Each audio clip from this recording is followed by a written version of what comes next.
Hey, it's Thursday. Welcome, one and all, and biggest welcome to my friend Planet Mondo here for the first time. Mondo, how you doing? What is going on, brother? It's a pleasure to be here, man.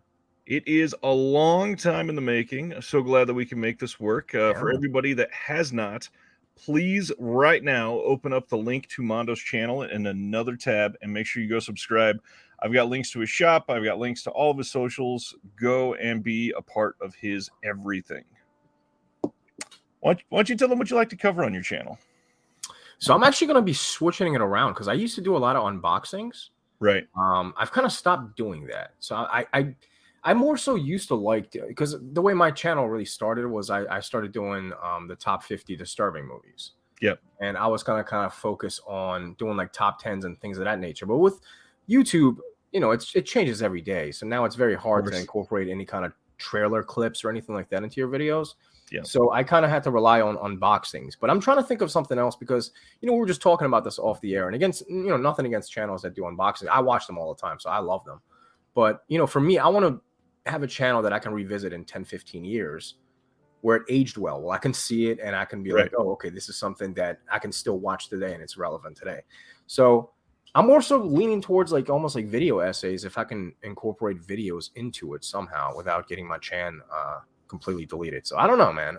I'm gonna tread the waters and see how it works. But yeah, I'll be doing some changes too. Yeah, I think that's super smart. And if in fact, if you need help with that, talk to me off air because I've got some stuff I can share with you.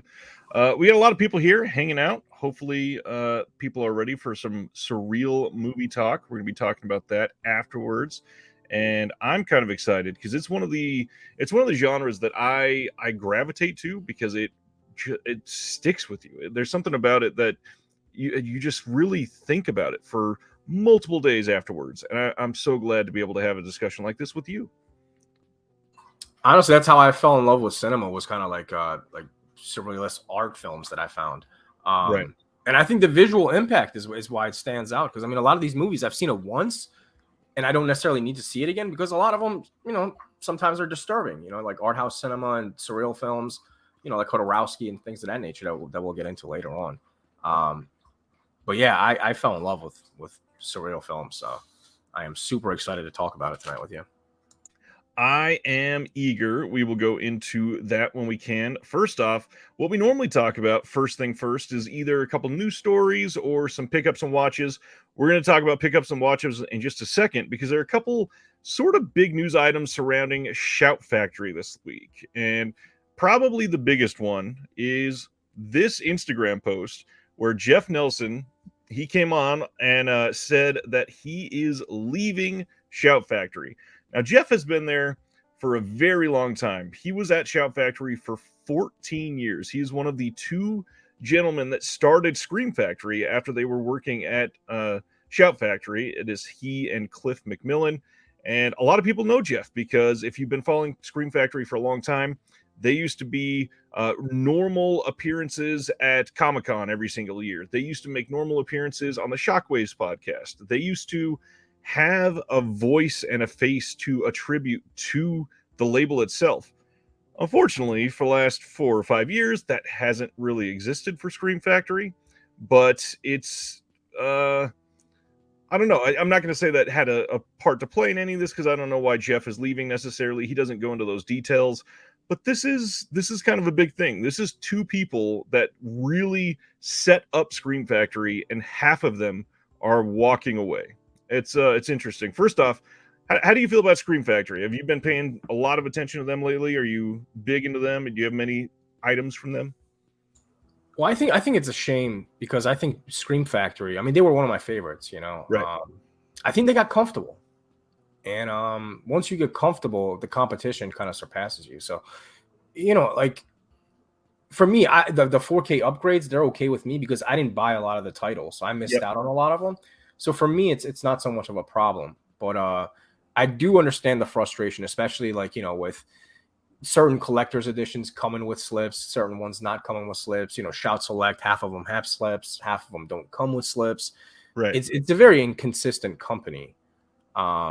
But I do love their library because I mean their library is hard to compete with because they have most of the hard titles that we know. I mean, Yeah. Arrow has some, but like, Vinegar Syndrome, it's a niche product. Shout Factories, they have movies that everybody can gravitate towards. So I have a decent collection. Not nearly as much as you. You have every single one, which I can't. I'm super jealous of that, man. That's crazy. But I did have every single one until about December of last year, and I couldn't keep up at that point, and it was really hard to justify buying the same movie 2 more times or whatever right, just to stay complete. And I'm with you. I don't really mind the 4K upgrades because I want every single film to be in the highest quality possible and allow everybody to make the choice whether they buy it or not. But the things that get to me are the things that feel predatory, like the $40 lobby cards that everybody oh yeah, treats me like a meme now because I ranted about yeah, them for so much. But that sort of thing doesn't make sense to me when you have other companies like Wicked Vision in Germany that for a $28 media book, they'll send you a great media book that has like 30 pages on the inside, plus 8 postcards, plus 6 lobby cards, plus 2 coasters, plus a fold out poster, and it's just extra. You didn't even know they were sending all that. yeah. I think consistency is the key word when it comes to like successful boutique labels for me, man. Because like Right. you look at Vinegar Syndrome, everything comes with a slip. You know what to expect. The price might change every now and then. A dollar here, a dollar there. Yep. But you know what you're getting. You're getting new bonus features. And this is a guy that doesn't necessarily watch the bonus features, but other people appreciate them. So if that's something that they want, I mean, I don't think Scream Factory is oblivious to the internet going wild and going batshit crazy on them and saying that we're tired of these 4K upgrades. There's nothing new on this disc. I'm sure they get the tweets. They're being tagged in them left and right. I'm sure they see them. So I hope something changes though, man. I mean, I like Scream Factory, but the website exclusives is the main problem that I can't stand that. It's a good thing we get to talk about that a lot tonight. Yeah, I mean that kind of rubs me the wrong way, Right. because like some of those titles I want, but I don't want to pay $30 and another like 10 for shipping. You're looking at a $40 title without a slipcover, without bonus features. That's just a bare bones disc. Just I don't understand that. Just maybe print more so during the sales we can still have access to them. If you're going to keep it as a website exclusive, but The worst part is 1,500. most of the ones they're doing as exclusives are Roger Corman titles that they own in perpetuity forever. Yeah, Why is there a limit at all? yeah, to move the numbers, man. create FOMO, and they know It's what they're so doing with the dumb. marketing. I mean, I'm sure it works. As you can see, most of them are sold out. You can't get them a month or two afterwards, but Right. it is a little scummy. It's a little carny.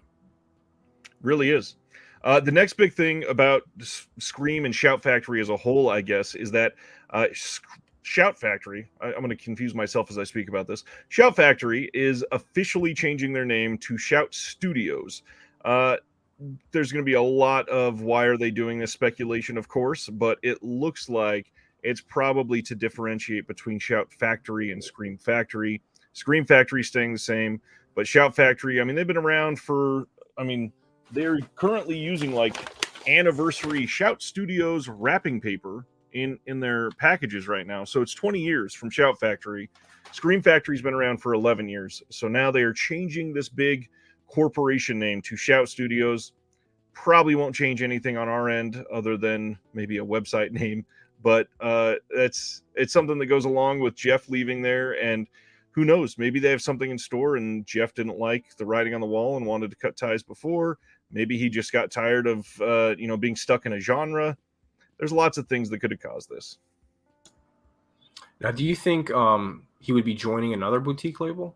Has he had any other associations with any other ones? He has had quite a bit, actually. If I remember right, he was associated with Ronin Flicks for a Okay. little while. He's also, I mean, Shout Factory, they deal with a lot of stuff. I mean, they do theatrical releases, they do more current releases, they behind the scenes, like when I interviewed Stephen Byro from Unearthed Films, they work with Shout Factory all the time. If there's a title that Unearthed comes across that they can get, they would say something to Shout Factory and be like, this doesn't fit our brand. Do you want to license this from us? And we'll give you this film. So, I mean, he knows everybody, I'm sure. Dude, that was one of my favorite interviews you've done. Aside with the Deaf Crocodile guys, that was one of my favorite interviews. That Unearthed interview is unhinged for sure. Yeah, I like that a lot, man. That was a good one. Do you now IFC used to be under the the Shout umbrella. That they lost them to Vinegar Syndrome, right? They they were not under Shout necessarily. Shout did some distribution for them. IFC sort of always been their own thing, and I don't know how they chose it, but IFC chose certain titles to release under Scream Factory, but they still released a lot of their own things on their own at the Gotcha. same time. So So now, the deal with and I don't think IFC is going to put everything through Vinegar Syndrome still. I think it's that's only what I going was to be going to certain ask. titles. Yeah. So it'll probably be like tops 2-3 titles per month. Because IFC is a bigger. I'm assuming they're probably going to get more releases than Def Crocodile and some of those smaller labels. Possibly, but probably not as much as you think. I mean, IFC's been around for like a decade, a little more than that. They've really not put out 30 titles times 10 years. They've not put out 300 titles. It's less than that for sure. So I will be curious. I don't think they'll do 3 because no one on the OCN side has done 3 releases in a month yet.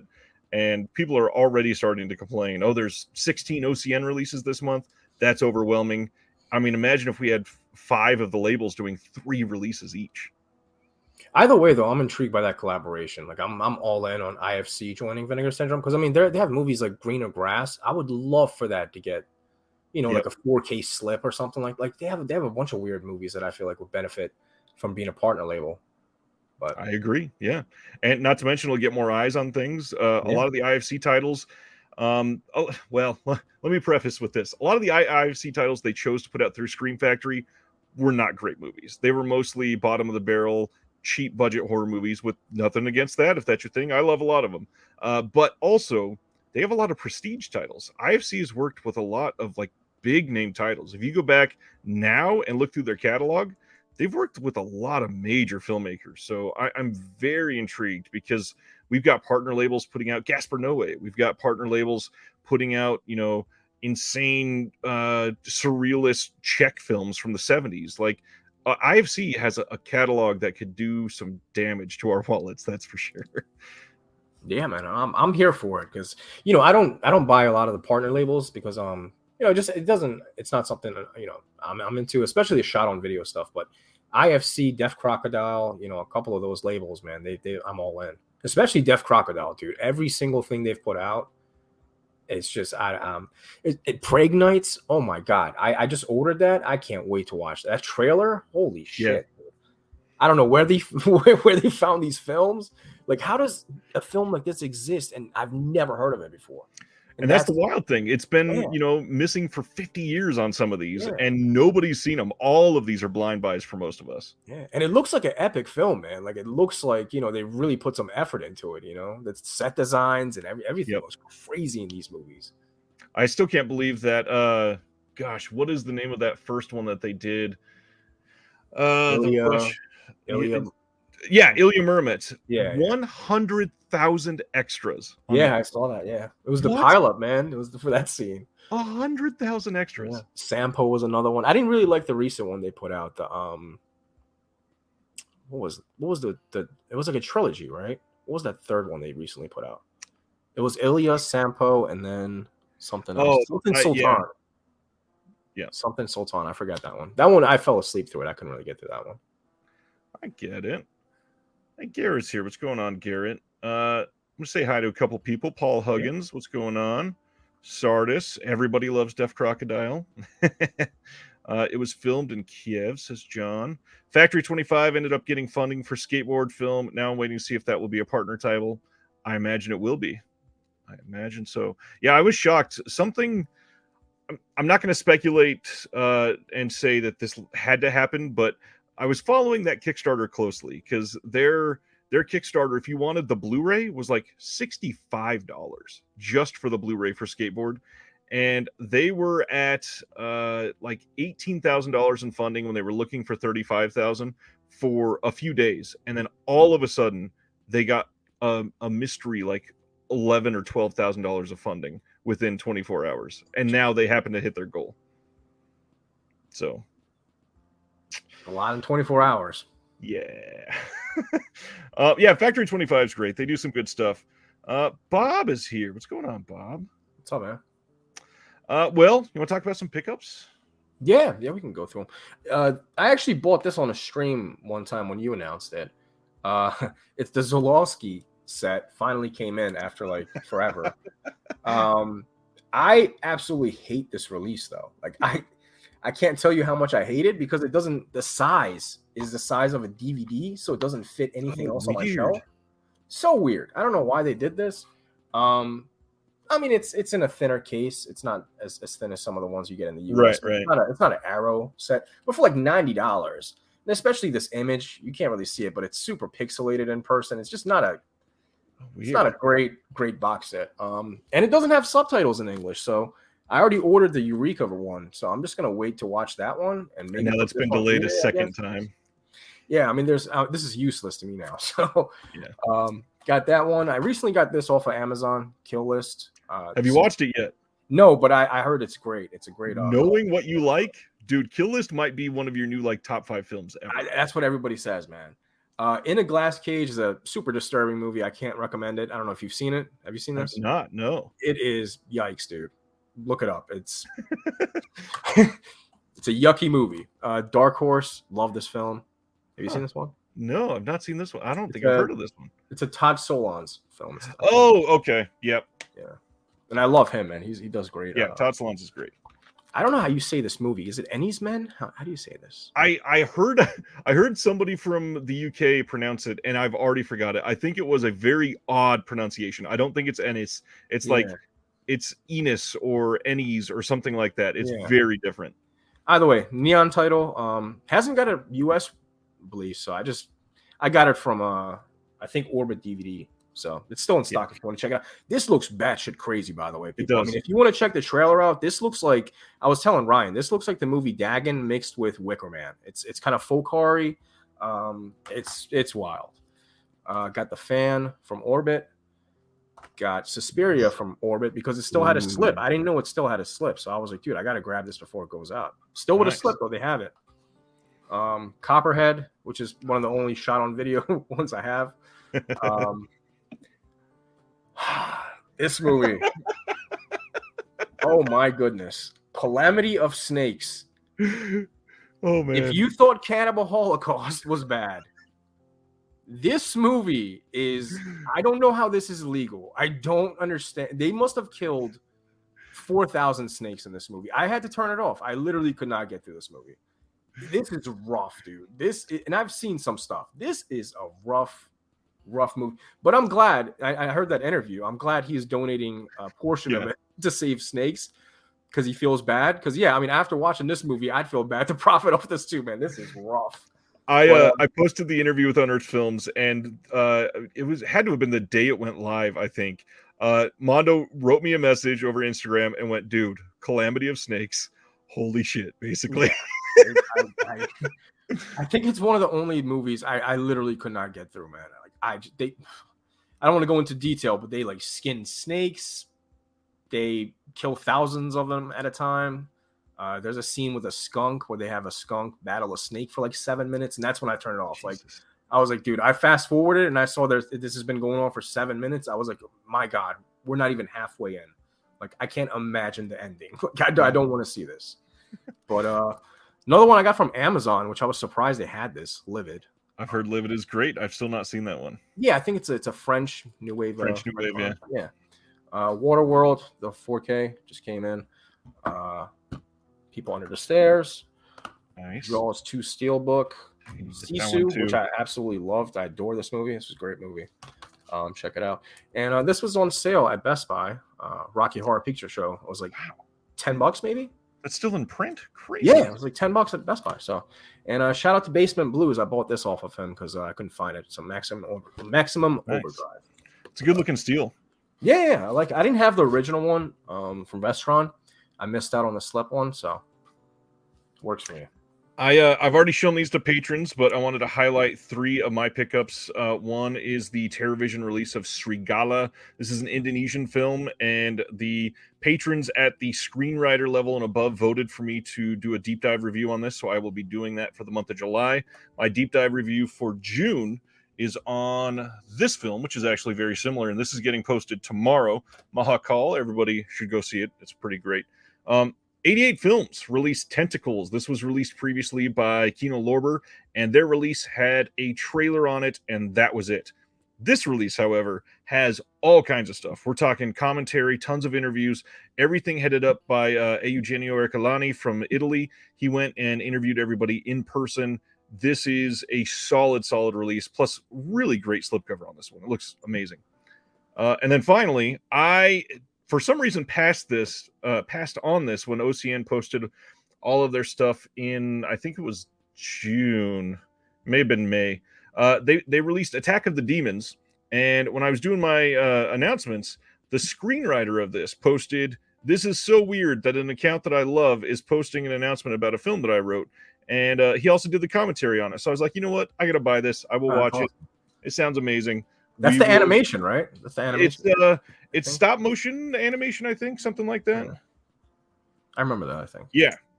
And it's Andreas Peterson is somebody that follows on Twitter, and he was all about it. So yeah, can't wait to see that one.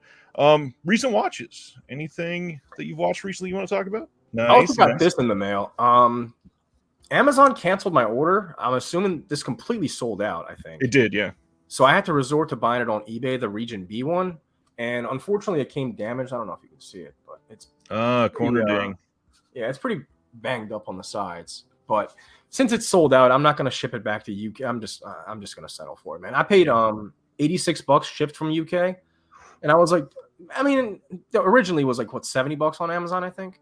So I really overpaid. Like that, yeah. I paid like $15-20 more than I should have. But again, it was sold out, and I was like, dude, I'm either going to have to pay $85 right now or go back to eBay in a month and look for it for $165. Yeah. So I just bought it. Great looking set though. Unfortunately, it's damaged. But Dead Sea Life says Diabolic got some in today. I think Grindhouse also got some in this weekend, but they were charging $100 for it.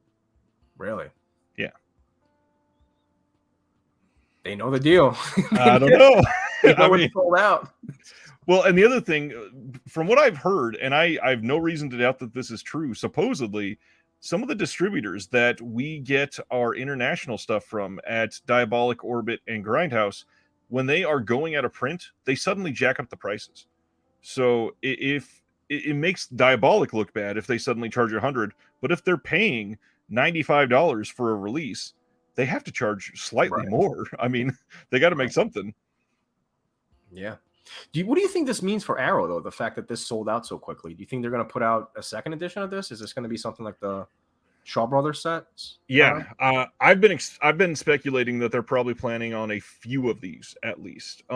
Whether it's Empire, or maybe they do some sort of like Full Moon partnership. Maybe they do some sort of Canon box set. Maybe they do something else. Oh, that'd be amazing. There's so many video store companies that they could do something like this. And the fact that they called it Enter the Video Store and then the title Empire of Secrets, you could do Enter the Video Store, The Full Moon is Rising, or Enter the Video Store, Shoot the Cannons. And there's 900 things that they could do. So I would not be surprised at all if we have a second version of this next year from some random company. Are you surprised how fast this sold out? Because I'm kind of shocked by this. Like, this sold out before they shipped it out. I mean, this was, Yeah, this is one of the big ones that, especially Dolls and Robot Jocks, the fact that they were out in the U.S. a long time ago from Scream Factory, both have been out of print for a long time, and on top of that, it's new restorations, and then on top of that, both of those movies, brand new from Scream Factory, cost as much as this entire box set cost on release. Those films came out at $28, and this thing you could get for on sale at Grindhouse, I think, for $64 when it first came out. Yeah. How does this happen where so many people pre-order it, but they don't print that many copies? Like, how? I never understand how that works. Where they cancel orders. The Amazon, they don't get stuff until after the small, like, mom and pop shops like Grindhouse and Diabolic. So if they can't make their way to Amazon, who cares? It's Amazon. They got to deal with the customer service, not Arrow. So Arrow had already planned, maybe we're doing 6,000 copies of this, 3,000 in the UK, 3,000 in the US. If they sell out, they sell out. Well, let's say I ordered with Orbit. I'm guaranteed a copy through the smaller companies, I guess. As long as they had it available to order, I mean, you ordered it, so yes. Then yes, because they know on their side what their allotment is. Orbit can claim 500 copies of it, Gotcha. and they won't get it all at once. They'll get it in like 3 or 4 waves, but they know, hey, we can sell at least 500 of these. Gotcha. So Amazon essentially just gets leftovers. Correct. Whatever that is. Gotcha. And I see people asking about second run of these. They are actually limiting their limited editions. It's not something that they're doing where they're not limiting these. The problem is this sold out faster than most of their releases recently. My thought, they will probably be announcing a standard edition to this in the next 60 days. What do you think that's going to look like? Probably like the standard edition for the He Came from the Swamp set or the Weird Wisconsin, where it's the very thin cardboard, no booklet, no extras. Probably same amount of cases, either that or doubled up the films, something like that. What would they do with the sides though? The designs on the side. Probably get rid of it completely. Yeah, because you're gonna have to shrink those down. So yep, it's weird. There's a lot you'd be losing there. All right, so what I got have it you watching recently? Damaged or not, I'm glad I got it. It's a good release. It looks really, really nice. Yeah. Dead Sea Life says that's why I don't pre-order with Amazon anymore. Let's see. I will go through what I watched recently. Like I said, a review for Maha Call is going to be up on the channel tomorrow for everybody. And then I had another request for a review, and I just watched New World. This is a Korean film from 2013. This is a review that's going up next week that I've already filmed. That, man, that movie is pretty great too. If you like crime mafia films, you should check that one out. Any big recent watches for you want to highlight? I recently watched, nothing that I haven't seen before, really. I've just been catching up on what I've bought as far as 4K upgrades. But my Vinegar Syndrome package came in. So I watched, Roadhouse, Showgirls, VSU, man. That's, I think, one line I'm just going to collect every single one, regardless of the film.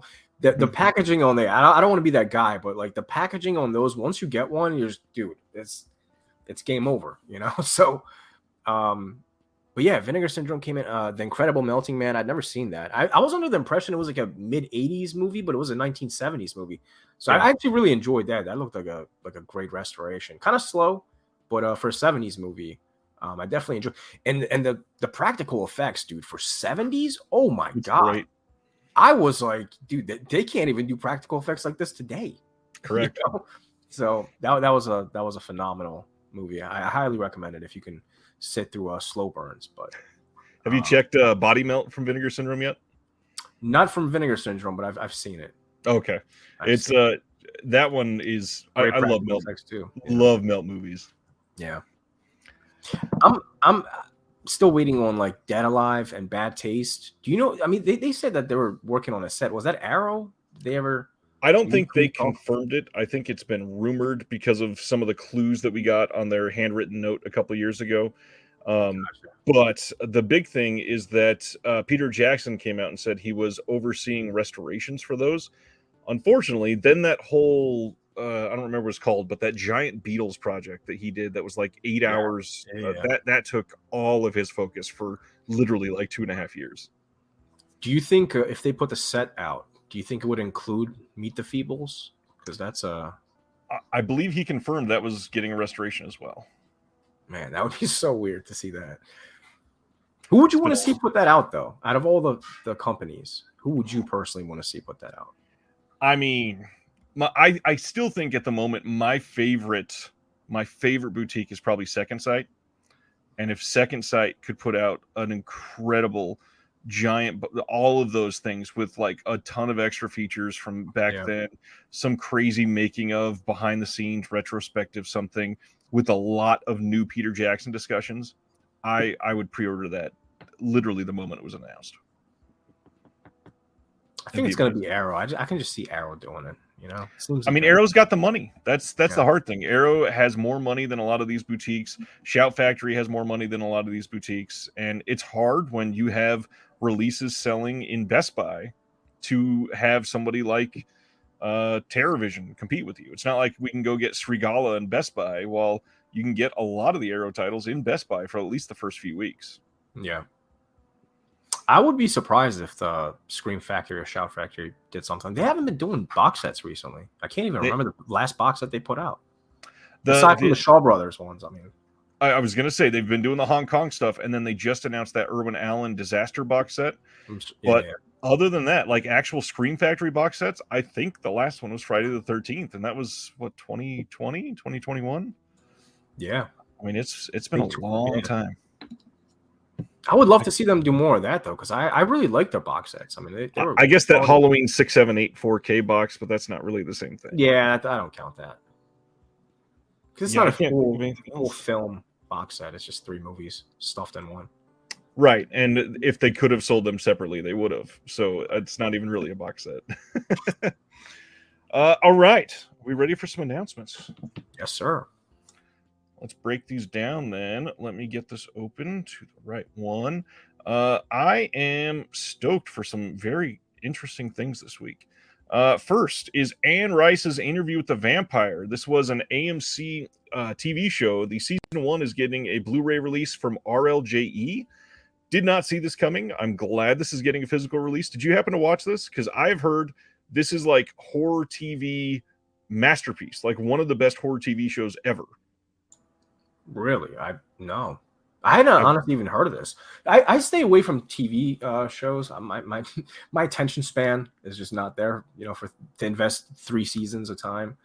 I can't tell you the last TV show. Maybe Curb Your Enthusiasm. I can watch comedies, but as far as like actual serious TV shows that I need to invest time in and pay attention to, I have a hard time with that. But I'm glad it's been a release, though. Yeah, me too. And to do with RLJE, it'll probably be pretty inexpensive. And I mean, it's supposed to be great. I might actually check this out eventually. Next one up, Cohen Media Group is releasing Between Two Worlds from 2021. This is a Juliette Binoche film, and she stars as Marianne Winkler, a well-known author who goes to live in northern France to research for her new book on the subject of job insecurity. I feel like the current economic situation has been leading to more and more independent films about stuff like this. One of the OCN labels, they just announced, I can't remember the name of the film right now, but it's a film basically about a single mother trying to keep a job and get to another interview on time. And job insecurity, this falls right in line with a lot of people. I feel like we're going to see a lot more of these. And I think it's honestly smart to capitalize on it because people can relate to it, so why wouldn't you? Well, that and it pushes back against the people that are keeping our economy in that situation. Yeah. Completely agree. I've not seen this one yet, but I'm very eager to, actually. September 19th, Disney's The Little Mermaid from this year is getting a 4K release. This is getting a steelbook from Best Buy. This is what it looks like. As far as I'm aware, this was not able to be pre-ordered yet, but it actually looks like a pretty decent steelbook. Are you into any of the live action stuff? Not at all, actually. I can't stand the fact that they're making the live action ones because they ruin it for me, man. Right. I watched Jungle Book, and Jungle Book happens to be my favorite Disney movie of all time. Me too. That was the first Disney movie I ever watched, man. And Sword in a Stone, that was another one that I watched at a really early age. But yeah, I'm not into them. I do want to check this out, though. But I watched Aladdin, was not into that. The Lion King, I never bothered to because I love that movie so much, and I don't want to have it ruined for me. I think when the lions look realistic, like I don't want to see a realistic looking crab on them. It doesn't work. It takes everything I like, that made the movie special and makes it real. It loses its interest to me. I don't know. I think I've only seen 4 of the live action Disney ones, and what's hilarious is most of them, I think 3 out of the 4 are not like retelling of the animated stories. It's like Cruella. I made it a point to watch Cruella because it wasn't going to ruin 101 Dalmatians. I saw that also, yeah. It was pretty good. That was actually probably my favorite one out of all the ones that I've seen. That was probably the most tolerable one. I could actually probably rewatch that. I liked the Emmas in that. Yeah.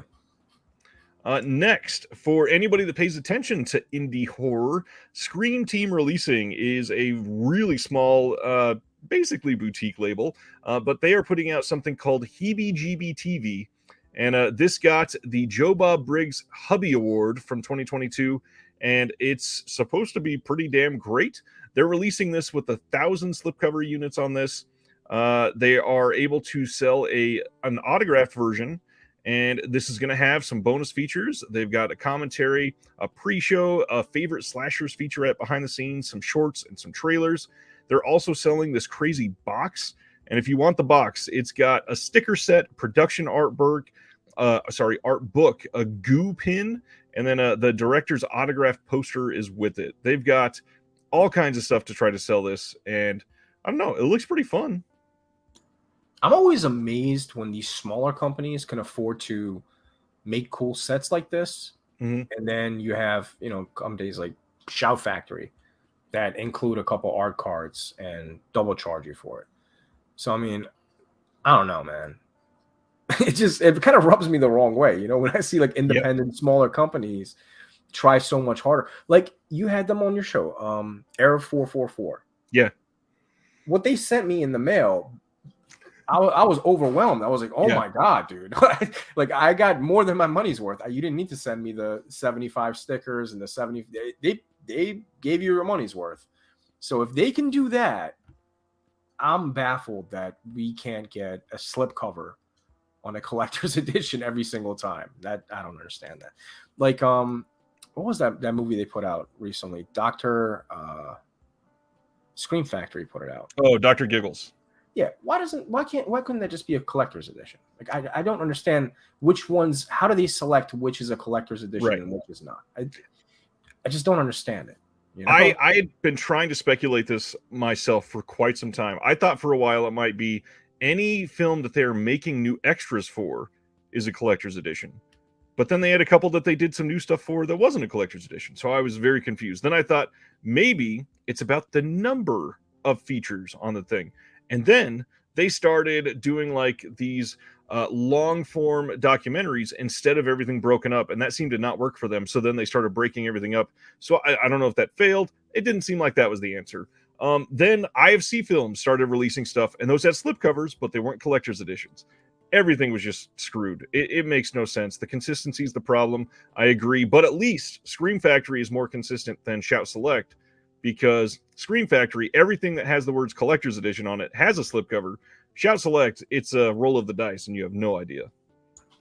You know what's the one company that is very inconsistent with slipcovers, but I don't mind it for some reason, is Severin. And that's simply just because they put it in the black cases. Yep. So I still like the black cases. They align well on the shelf, like they look nice next to each other. But I mean, Severin is another one where it's just like random Jess Franco movie gets, multiple slipcovers, and then, here comes like, I don't know, a bigger title that they have that never gets a slip. Exactly. I don't understand it. So for this one, if you are interested in some of the more nostalgic like pieces, this is basically being compared to like a WNUF TV, and it's got commercials and all of that same sort of thing that they're trying to capitalize probably on the WNUF trend that was happening. I think there's been 3 or 4 of these now that have come out, and honestly, they've all been pretty damn fun. But if you've never gotten anything from Scream Team releasing, they're the ones that did The Barn, the 1031 films, Close Calls is a really good one by them. They did a couple anthologies. They've got Spine Chillers. They've got Loon. They've got all kinds of stuff. Their website is actually pretty nice. They have a whole bunch of options. Lots of like, if you get the film for $20, you can upgrade to a fully autographed version by everybody in the film for like $4 more. So if you're into that, it's kind of cool. And some of these people, you never know. In 10 years, they could be big stars. All it takes is one film to pop, and maybe you've got something from somebody that was in their random first movie, and you get to treasure that forever. Going to our next one is that Kickstarter we talked about, Skateboard the movie from 1978. Factory 25 just got funding on this, and I imagine eventually we will likely see this film released as a partner label release, but no guarantees there. I definitely want a copy of this, but what they were charging for this Kickstarter was a little exorbitant, in my opinion. I didn't see how waiting until the $65 tier to get a physical copy of the film made much sense at all. Well, that kind of makes you not want to support it because you're like, well, I'd rather just sit out to see if this is going to get made, and I'll just buy it Right. for 20, 25 bucks then. Yeah, and that's the Yeah, hard part. I really didn't want to spend more than $25 on it because honestly, yeah. I've only ever seen clips from this, and I'm not super into skateboarding. I'd love to, inject the culture into my veins for 90 minutes, but not for $65. I am excited for that movie Kids though. It's getting a release. Larry Clark movie. I'm super Yep. excited for that. Yeah, I've got the German release of that, so I didn't go for the Umbrella, but man, I'm really hoping that we get some more of his stuff out in the US. Yeah. Some of his older stuff that has not gotten wide releases would do very well. I think Bully is definitely one I would want to see. I'd love Yep, that. I agree. Kino Lorber announced that they are releasing The Boogans on 4K. This is from 1981. Again, no release date on this, but this is an example of an Olive Films title that is now not with Olive because Olive does not exist. I imagine Kino and probably your Vinegar Syndromes, maybe your Scream Factory, some other labels are probably going to get some of their titles because they had a really great catalog. And if we get good upgrades, then it's all fine with me because a lot of these should not be disappearing. I mean, Kino's doing Monster Squad already. They're doing this one. Some others have already been announced from some other companies. So I really, really hope that this goes well for them. Yeah, I've never seen this, but this is definitely something I'd want to check out. Yeah. I actually don't own any Olive Films. I don't think. So anything that anybody else picks up, it's going to be a first time pickup for me anyway. So they've had some good releases, and they had, I think it was called the Olive Signature series, where they started doing slipcases and lots of new special features. And they did like Bound, wonderful movie. They did that in that version. They've gotten a couple westerns. They did some great films for that line, and other labels are no doubt definitely going to release those eventually. Next up, Kino also announced in 4K that they're going to release Prime Cut from 1972. This is the Lee Marvin and Gene Hackman film, and this is one I have wanted for a long time. I saw this years ago, have not seen it in a long time, but yeah, this is going to be a great release, and Kino's kind of been doing really well with their 4K releases recently. yeah, I haven't seen this one either, but this is something I again want to check out because Kino is putting me on a lot of movies that I haven't seen back in the day. Yep. So I love discovering films for the first time in 4K. Hell yeah. So it's because again for me it's different. I moved to the US when I was 12. So Right. not growing up here, my exposure to film was very different than a lot of people. So I kind of have to do a lot of catch up with a lot of stuff that was released in the 80s and things. I mean, I still haven't until this day seen Star Wars. Never seen Star Wars. Any of them or just the first one?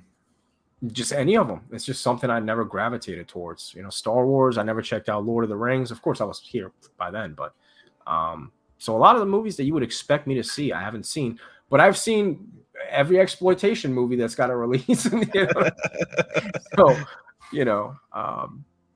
but I'm expanding out. Like I'm discovering a lot of westerns for the first time. Like I love spaghetti westerns now. That's something my dad used to watch when I was a kid. He used to have like the bootlegs and stuff, but I don't have much memory from those kind of films in my childhood. But it's Kino. Like I love their library because it's so diverse. Like they have westerns, they have exploitation, they have Pink Panther, which is one of my favorite things in the world. So I'm Team Kino, man. I'm loving what they're doing. And funny enough, I don't know if you've ever heard me talk about it. I actually, kind of similar to you, I wasn't overseas, but because I grew up in such a small town, none of these no-name films were available to us. Our rental location was a shitty Blockbuster, and then we had this place called VJ's Video that was tiny, and they literally, the only thing that they could get money for was by just doing like your Con Airs and your Armageddons and your Men in Black, and Halloween was like Terminator. Yeah. So nothing like that it's good, and I'm glad that I got to see those. But the fundamental titles that inspired the big mainstream titles, I didn't get to start seeing those until I was 16 and above, because I started to realize, oh, there's a world outside this tiny little town. So I'm definitely still catching up to a lot of them. I still haven't seen all the Star Wars. I've seen, gosh, 4.5, I think, out of the 11 that have been released.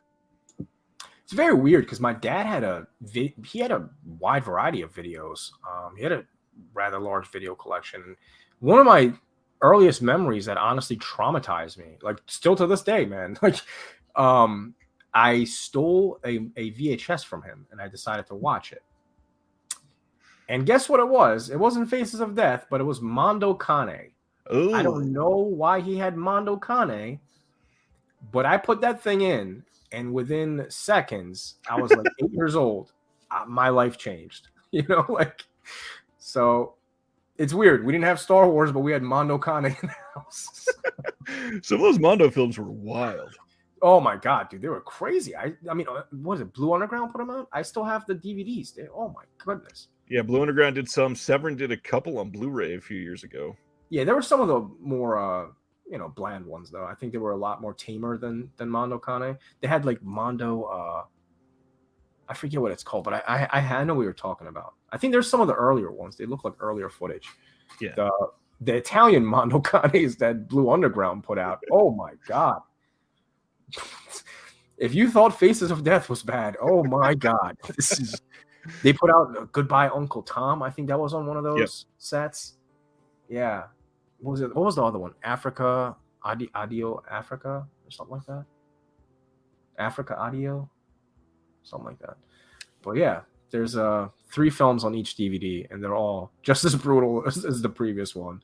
And I can't recommend any of them unless you just want it for pure, historic reasons. Like I own them because like I think those movies matter. You know what I mean? Like people should know these exist because it opens your eyes to a lot of things that were appropriate back in the day. Like it was appropriate for them to travel to Africa and slaughter a bunch of animals for, shock purposes, like, and kind of exploit other cultures and make them look like savages for little to no money. Like these things blow my mind that this existed, but I think it's important not to, brush that under the rug. And, not everybody has to own it, but I'm proud to own movies like that. Like Solo, movies like that, I think are very important.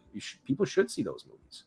I mean, this country is kind of facing that exact issue right now with all these book bans that some of these smaller towns are putting into place. And I know it's a, cliche thing to say, but a lot of the things that we have done, it's if you don't learn from your mistakes, you're going to repeat them. And the fact that we're banning books again, and the last group that did that, we see how they went.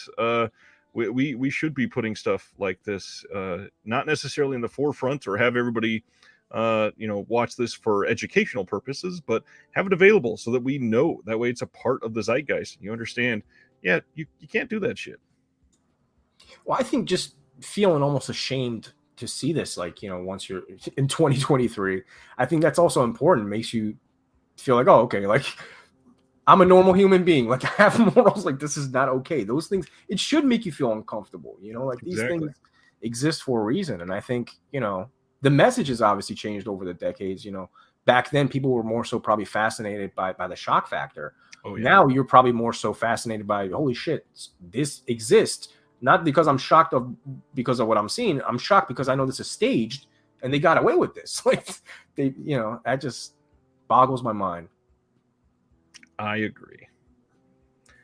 Next up, speaking of Deaf Crocodile, which we have a lot tonight, they launched their Kickstarter for Visitors from the Arcana Galaxy, and this sounds freaking amazing. You can back this right now. It's doing fairly well. It's not all the way to its goal yet, but it's about 2/3 of the way last I checked earlier this morning.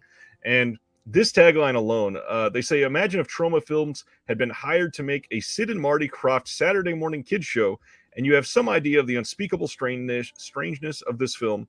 A truly gonzo Croatian sci-fi fantasy comedy about a struggling writer, Robert, who dreams up a story of gold-skinned alien androids named Andra, Targo, and Ulu from a distant planet.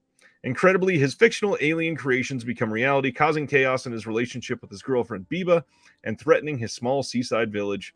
They're going to have all kinds of stuff on this, including, as we heard in the interview with them, a commentary from Sam Deegan, and I cannot wait to see this. Yeah, I am so sold on this, dude. I love their animation stuff that they've been putting out too. Same.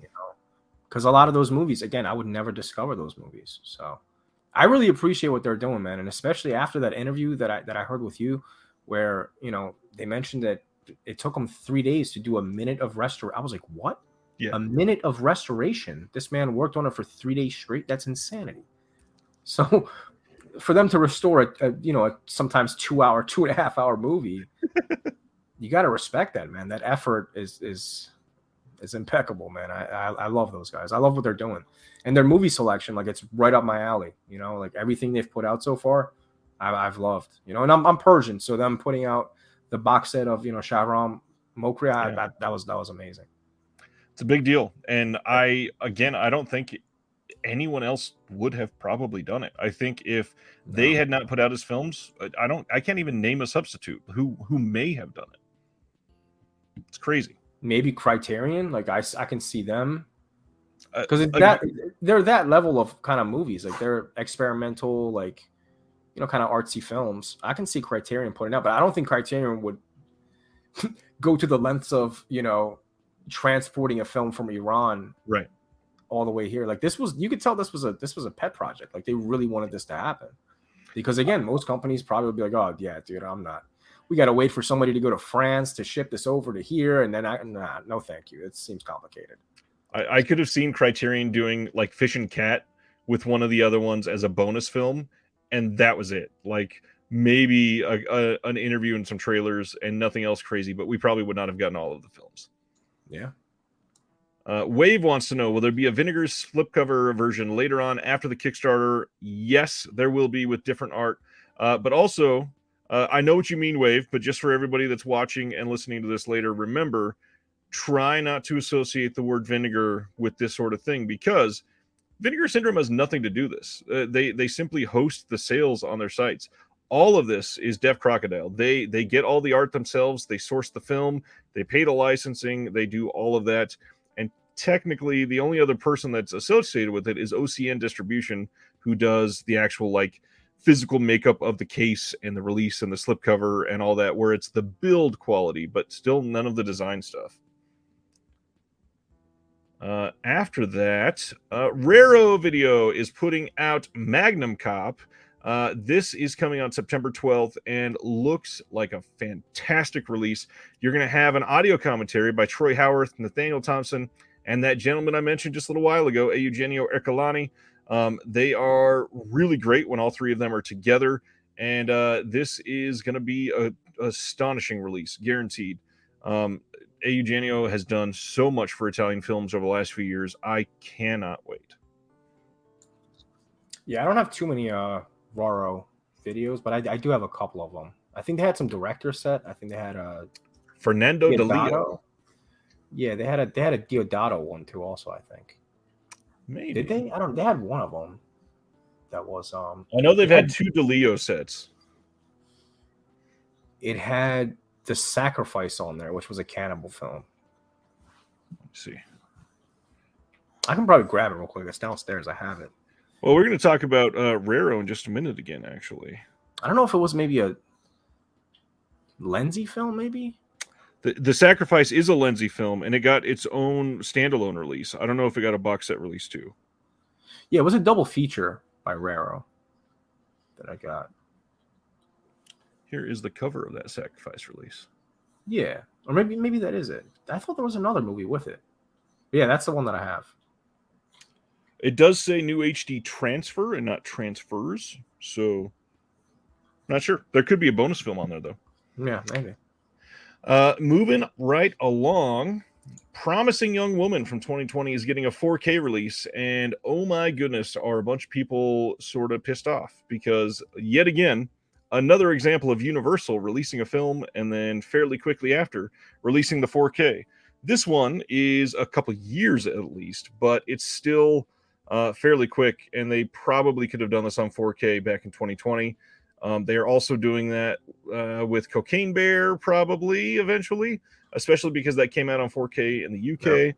Megan. Megan, that's the other one. Yeah. There's a few. This is crazy. I can understand why people are upset about these.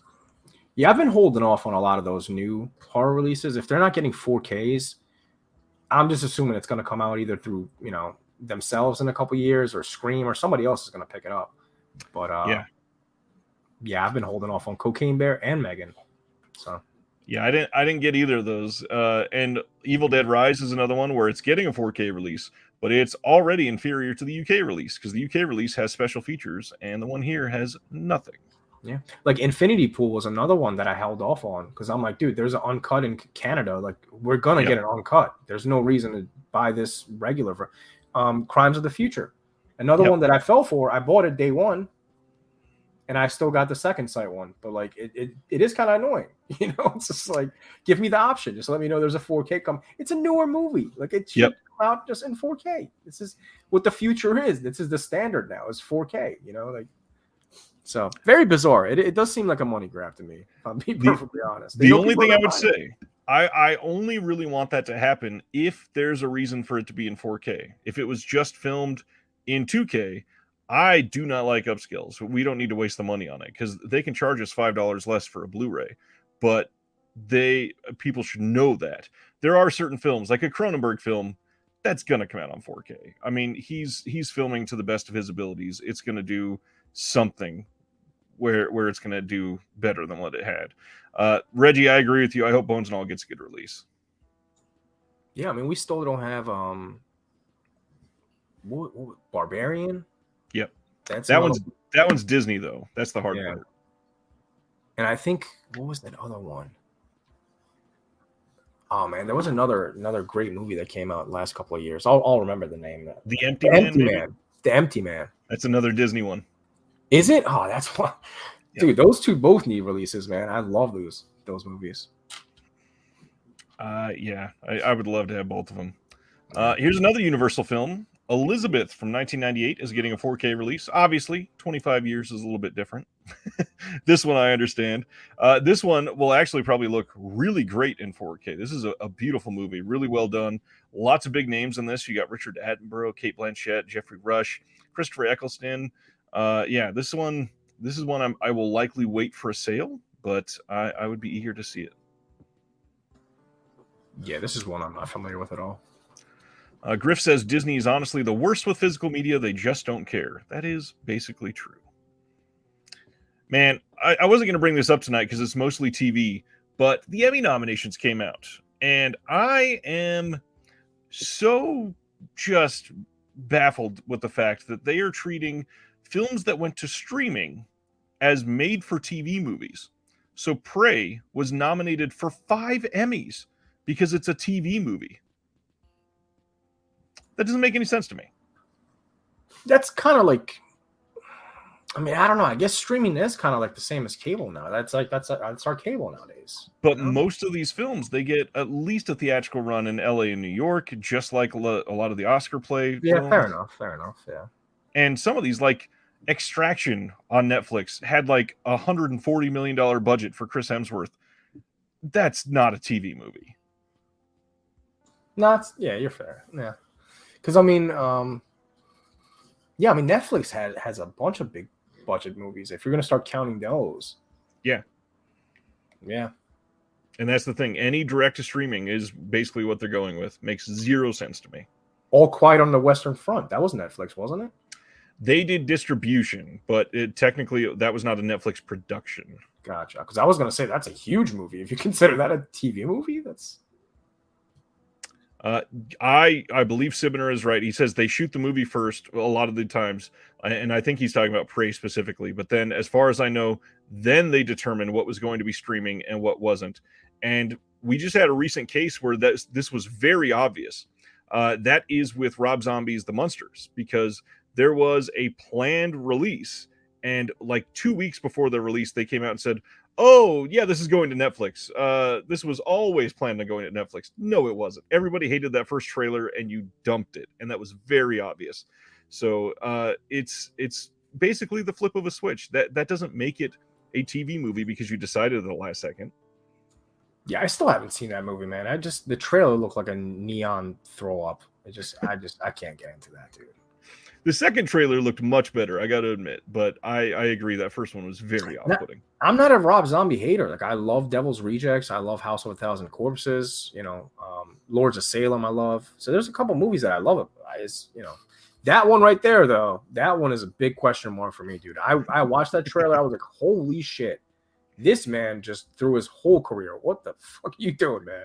I still think he had it in his mind that he wanted that to be shown in black and white. Because That would have looked a lot better. Yeah. if you watch the trailer in black and white, it looks incredible. Yeah. Sibner says made for TV should mean that you cannot see it in theaters at all. And I agree. Makes no sense. But this is exactly what it is. The two academies are sending a message to the streamers about eligibility. They're basically trying to shit all over the streamers. Next up for announcements, another catalog title. August 22nd, Sony Pictures is releasing The Legend of Zorro on 4K. This is the sequel minus Anthony Hopkins. And I never loved this one. This one's decent, but man, the first one's a lot of fun. This one, I feel like people just hated. Yeah, I was a big fan of Zorro growing up. Like, I like the older version. Yeah. I never saw the Catherine Zeta-Jones and the Banderas version. I know the OG ones, though. Those ones I watched endlessly growing up. The first one of these is actually pretty fun. You should see it. Is it? I'm also really excited. I don't know if you heard about this, but Disney Plus is creating a Zorro TV show. And one of the guys, oh gosh, what is his name? I'm not going to be able to think of it right now. But the showrunner is one of the guys that did writing on Game of Thrones for the first few seasons. And it wasn't one of the big names, but I can't wait because it's going to be fantastic. And it seems like he's really going back to that old style, like almost like Errol Flynn Robin Hood old style, like the classic Zorro. I wish when these movies got physical releases, they would give you the option to watch it in black and white. Because I feel like a lot of these movies would benefit from that. Like we just mentioned the Monsters movie. But even a movie like Zorro, like I think a movie like this with the Western background and stuff that, like I think that would look dope in black and white. I would check it agree. out. The guy I was trying to think of, his name is Brian Cogman. He's going to be the showrunner for that film. I'm eager to see what he can do with it. I put up the interview with Def Crocodile this week. Hope people check that out because they are good people and you should support them. Next up, some Warner Archive stuff. August 29th are all the release dates for these next. I think there's 5 or 6 titles. First is Father's Little Dividend from 1950. This is Spencer Tracy, Joan Bennett, and Elizabeth Taylor. Still wild to me that Elizabeth Taylor is at the bottom of this poster. This is a 1951 film, which continues their trend of only releasing stuff from like 1960, 1961, and before, and that's it. I'm still amazed that Severn got an Elizabeth Taylor movie. Yep. That blows my mind. I was like, what? I still haven't seen them, but I do want to get that box set, though. It's a good box set. It really is. Zombies Ate My Arm pointed out that The Mist has the black and white option, and it adds to the movie. I love the black and white version of The Mist. Hell yeah. Next up is Gay Parade. This is with the voice of Judy Garland, and I really want this. This is supposed to be great. Just like this last film, I forgot to say, special features. This one is going to get some Tom and Jerry cartoons, and then this Gay Parade is going to get some Warner Brothers cartoons called Louvre Come Back to Me, and then French Rarebit for Sentimental Reasons, and then some other random special features thrown in. This is from 1962. And then next from Warner Archive is The Life of Emile Zola. This is a Paul Mooney film from 1937.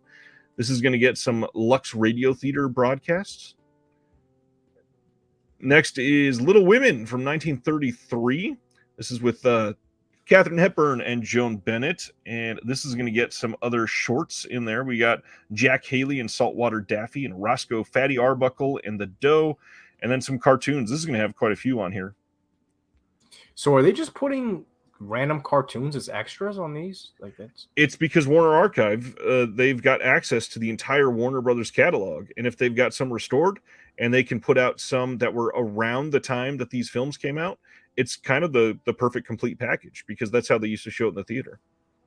I wish they would have just released them as box sets, man, because I love those old cartoons. Like dude, anything Warner Brothers, MG, like those cartoons I adore. So anything... I just wish, because like Little Women is probably not a title I'm going to pick up, but I want the cartoons. You know what Right. I mean? So I agree. I think they're trying to make it feel like a real matinee. Absolutely. Oh man, that's right. Thanks, Carrie Mulligan. Logan, Mad Max Fury Road, and Nightmare Alley all have the black and white treatment. And actually, I think Parasite does as well. Now that I'm it thinking, does, about yeah. Parasite does also. Yeah, they've got some great stuff. I think Human Centipede 2 also, right? It's in color and in black and white on the disc, I think. Funny enough, I have it right here. Let me see.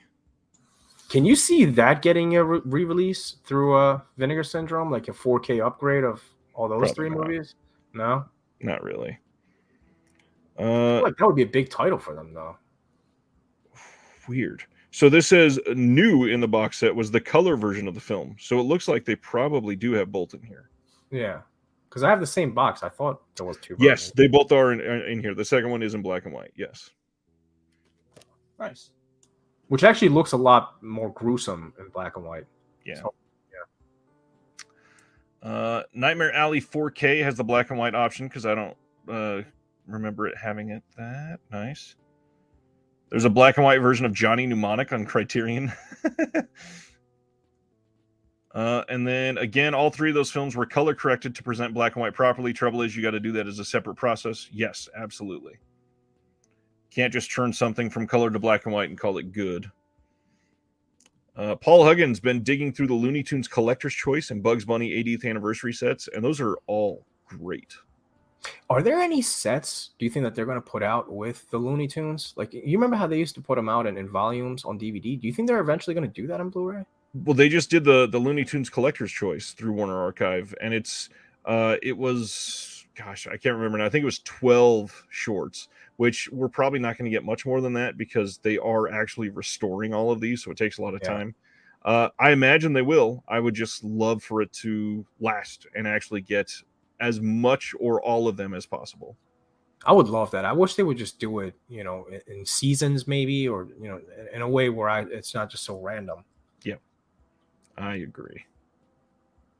Another Elvis film. They're also releasing Spin Out from 1966. This is the newest film they've released in a long time, I feel like, which is crazy. Special features on this: they got Tom and Jerry cartoons, Catty Cornered, and Filet Meow. And then I think there's one or two more. Wichita from 1955. This one is Joel McRae, and I've never seen this, I don't think, but this is supposed to be amazing. And this has the classic Tex Avery cartoons, Deputy Droopy, and The First Bad Man. Oh man, Tex Avery, dude. I'm gonna have to pick up Wichita just to watch Tex Avery. Oh man. Will says Jock Cherno's Wichita is truly great. It's a Wyatt Earp narrative, but it's about debates over gun control. Could have been made today. This is always a hit when I show it in my Westerns class. Nice. That sounds interesting, actually. So Warner Archive has pretty much stated with this unofficially that the 50s and earlier is where they're aiming for the foreseeable future.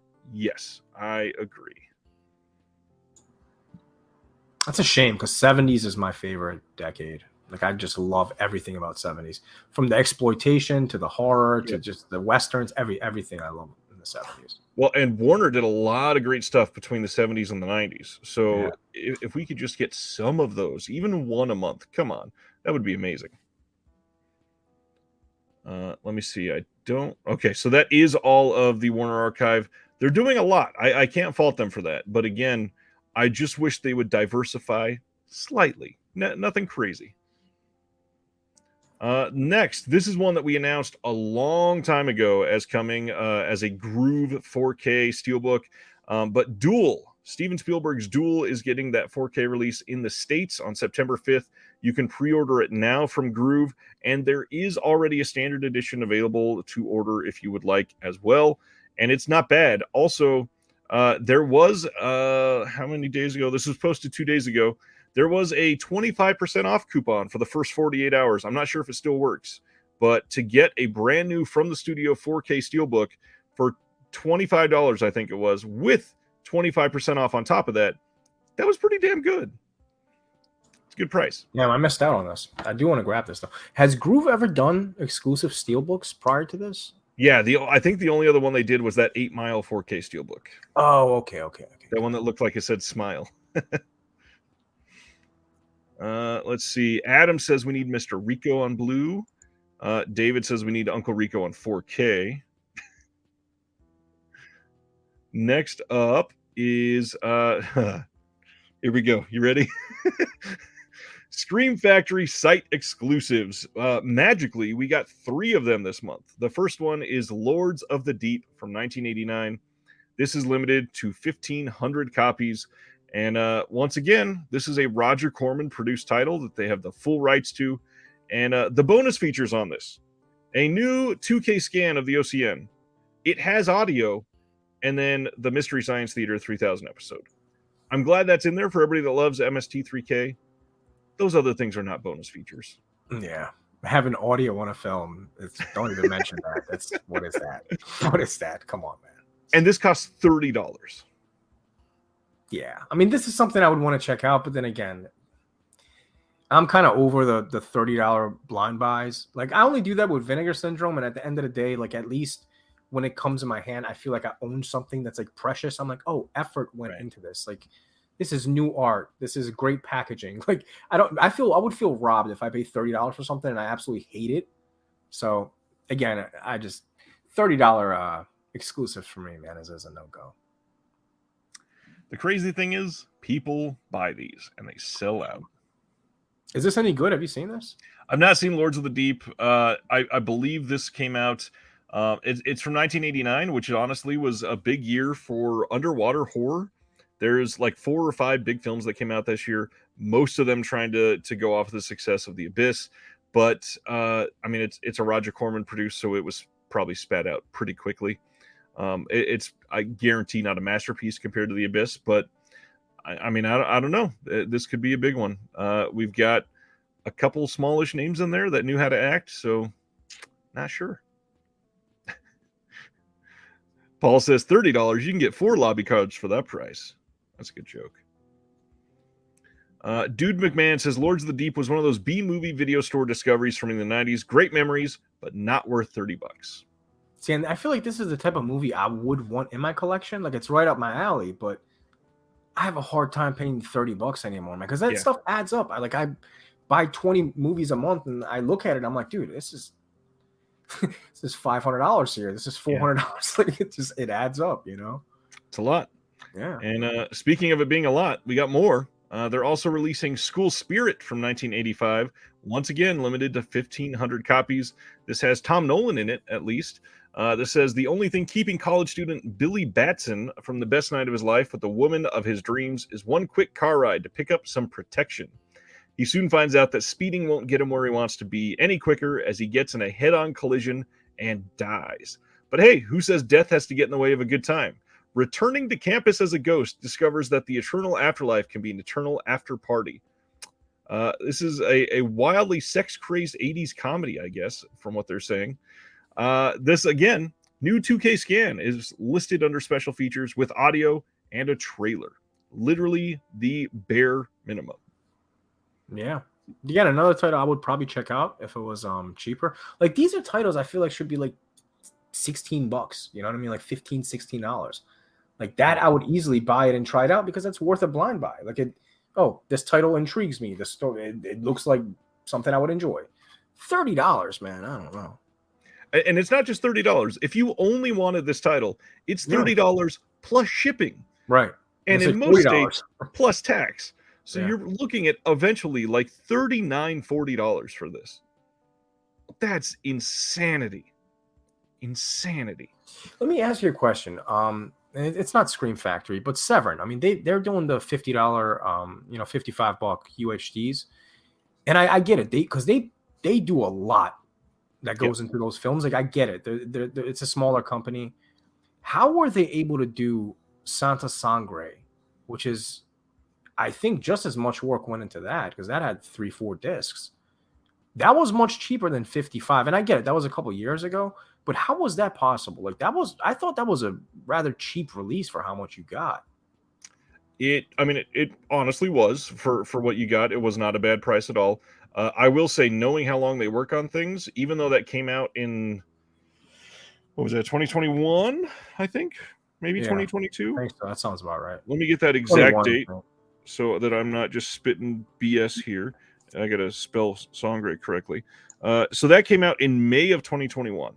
Knowing Severin and knowing what for Andrew Furtado tells me, some of these things, Four Flies on Gray Velvet was being worked on for 2.5 years, literally Jesus. 2.5 years.